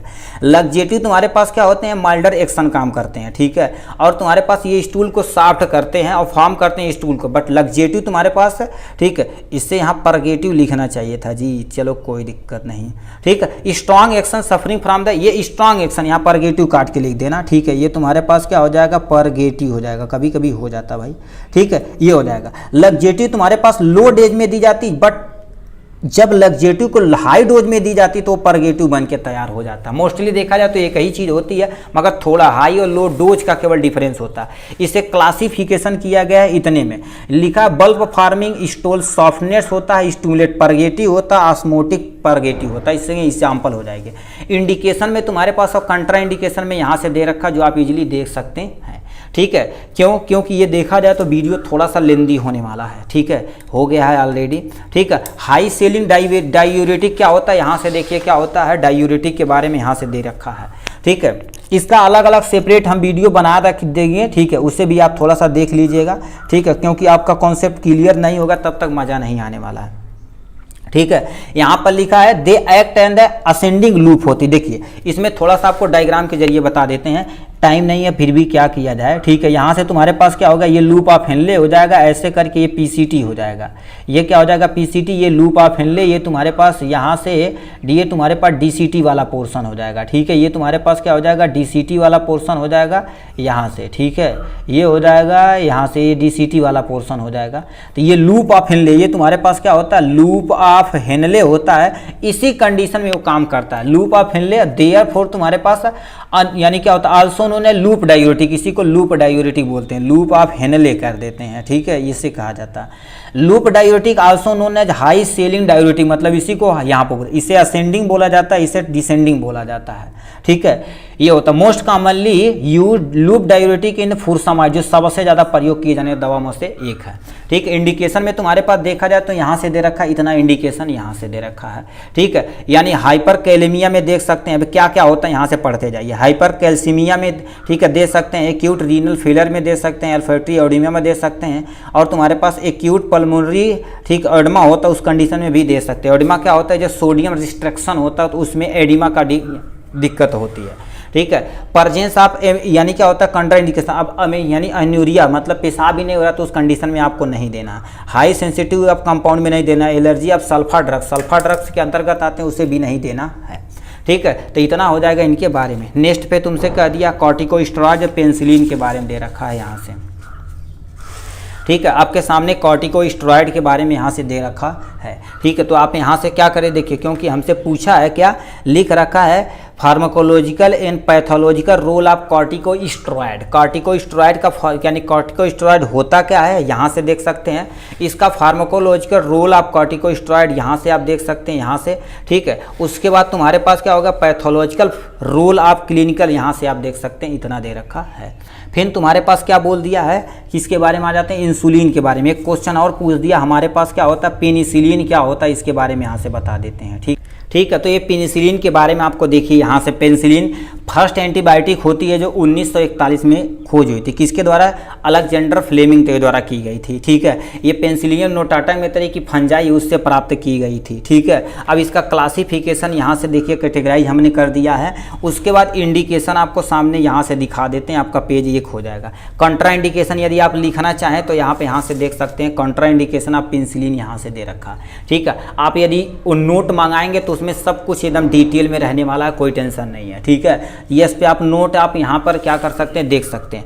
फिर इसके बाद तुम्हारे पास क्या दे रखा है, यहाँ से पार्ट सी की तरफ रुक करते हैं। ठीक है, इसे हम पढ़ देते हैं, उसके बाद आपको दिखा देते हैं क्या होता है। ठीक है, उसके बाद अपना काम हो जाने वाला है। ठीक है, देखिए, इसमें सबसे पहले फार्माकोडायनेमिक्स होता क्या है, हाफ लाइफ इसमें पूछा। तो फार्माकोडायनेमिक्स क्या होता है, हमने पेंसिल से देखो लिख रखा। Pharmacodynamics is a study of the biochemical and physiological effect of drugs in their action at organ. मतलब कोई ड्रग्स हमारे शरीर के अंदर किस आर्गन पे, किस लेवल पे जाके एक्शन परफॉर्म करती है, उसी को फार्माकोडायनेमिक्स बोला जाता है। इसी में नेक्स्ट क्वेश्चन आपसे पूछ दिया, हाफ लाइफ ऑफ ड्रग्स का मतलब क्या होता है। तो हाफ लाइफ क्या होता है, लिखा the time taken for the pharmaceutical product to fall, ठीक है, to fall to half it the original value. मतलब हमारे शरीर के अंदर जाएगी तो यानी फार्मास्यूटिकल वो कितना टाइम लेगी अपने, तुम्हारे पास क्या होता है, हाफ एक्शन परफॉर्म करने में। ठीक है, तो इसके बारे में आपको यहाँ पर डिफिनेशन दी गया। तीसरा नंबर हमसे क्या पूछा है, कोई कैल्शियम चैनल ब्लॉकर का तुम्हें क्या पढ़ना पड़ेगा, 1-2 एग्जाम्पल दिखाना पड़ेगा। तो कैल्शियम चैनल ब्लॉकर में एमिलोडिपिन आ जाता है, और क्या होता है, डिल्टीजेम आ जाता है, और क्या हो जाता है, वेराप्रीम आ जाता है। एक लिखेंगे तब भी चलेगा, मगर हमने 4-5 लिख दिया, आपको जैसा समझ में आए। ठीक है, फिर क्या दे रखा, 5वां नंबर कर रखा, 2 ऐसी ड्रग्स बताना जो एंटी एडर्जिक ड्रग्स कैटेगरी के अंतर्गत आती है, एंटी एडर्जिक ड्रग्स के अंतर्गत आती है। तो इसमें तुम्हारे पास क्या हो जाएगा, एटेनोलाल आ जाएगा, और क्या होगा, लिखा है लोबेटालॉल, उसका एग्जाम्पल हो जाएगा। 5वां नंबर हमसे क्या पूछ दिया है, यहाँ से 5वां नंबर कोई ऐसे ड्रग्स का नाम बताना है जो ग्लाइकोमा में प्रयोग किया जाता है। ग्लाइकोमा एक ऐसी डिजीज का नाम है जो हमारी आंखों से रिलेटेड होता है। ग्लाइकोमा में टीमोलाल, एटेनोलाल और क्या होता है, बिसोप्रोलाल प्रयोग किया जाता है। उसके बाद क्या बताया है, ठीक है, यहाँ से देखिए पूछा गया है स्टेज ऑफ एनेस्थेसिक, एनेस्थीसिया के कितने स्टेज होते हैं। तो टोटल 4 स्टेज होते हैं। Stage of analgesic, stage of excitement होता है, स्टेज ऑफ सर्जिकल एनेस्थेसिया होती है, स्टेज ऑफ मेडुलरी डिप्रेशन होता है। ठीक है, नेक्स्ट में दे रखा 7वां क्वेश्चन तुम्हारे पास, which of the following anti anginal drugs at the local anaesthetic. Local anaesthetic के तौर पे हमारे पास क्या प्रयोग किया जाता है, लीडोकैन प्रयोग किया जाता है। ठीक, नेक्स्ट में क्वेश्चन यानी सी वाला ऑप्शन इसमें सही है। विच ऑफ द फॉलोइंग, ठीक है, एग्जाम्पल ऑफ द हिमेटेनिक यानी हिमेटेनिक्स। हिमेटेनिक्स क्या होता है, ऐसे एजेंट जो हमारे ब्लड में आयरन लेवल को मेंटेन करता है, उसे हिमेटेनिक्स बोलते हैं। तो आयरन लेवल को उससे यहाँ पर आयरन लेवल तो करता है एक्सेप्ट, मतलब इसमें अपवाद बताना है। आयरन करता है, फोलिक एसिड करता है, विटामिन B12 करता है, आयरन, सीरम, अल्बुमिन ये नहीं करता, तो इस पर टिक मार देंगे। ठीक है, नेक्स्ट क्वेश्चन हमसे क्या पूछ दिया, दो contraindication for treatment of antiplatelet agent, मतलब कोई दो कंट्रा इंडिकेशन बताना है 9वां नंबर क्वेश्चन पे। ठीक है, तो यहाँ पर कोई दो इंट्रा इंडिकेशन बताना एंटी प्लेटलेट के। अभी एंटी प्लेटलेट पढ़े वहीं से उठा के आपको दो कंट्रा इंडिकेशन उठा के लिख देना। मीडियाट्रिक्स क्या होता है इसके बारे में बताना पड़ेगा। मीडियाट्रिक्स क्या होती है, ठीक है, सिंपल सा mydriatic as a condition dilation of pupil for examination of structure. देखिए, mydriatic is a group of the drugs that are use to dilation of pupil. Please ये वाला टर्मोलॉजी आप लिखिएगा, dilation of pupil for examination of eye को देखने के लिए प्रयोग की जाती है।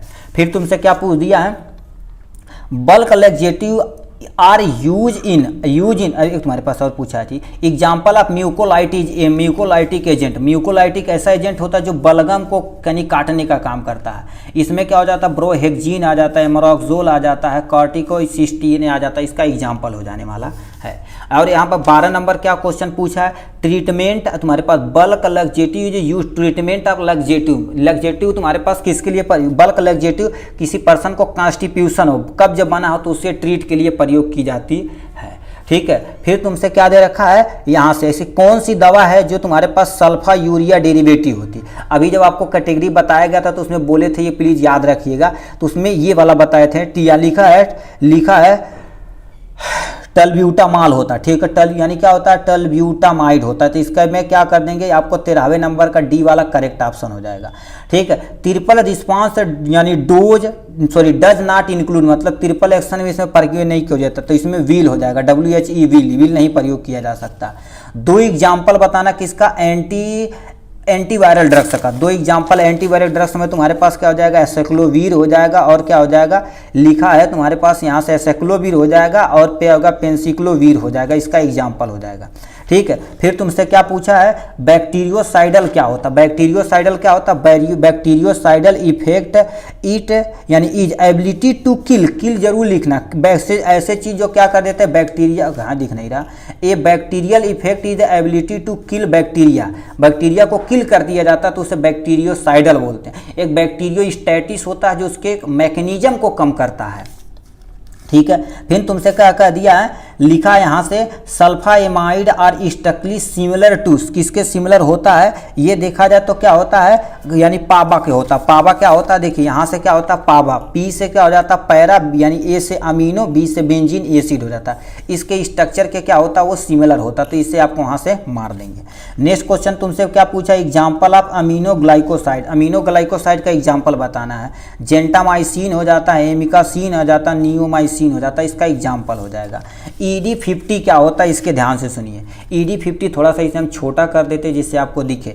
ED50 is the amount of chemical drugs, chemical हो गया या कोई ड्रग्स हो गया, डेट कॉज द एब्जॉर्बेशन, यानी क्या लिखा है, absorbable in 50% of the test population. मतलब क्या कर देते, कोई पॉपुलेशन है उसमें कितनी अमाउंट में एब्जॉर्ब हुआ, उसके शरीर के अंदर एब्जॉर्ब हुआ 50%, उसी को ED50 बोला जाता है।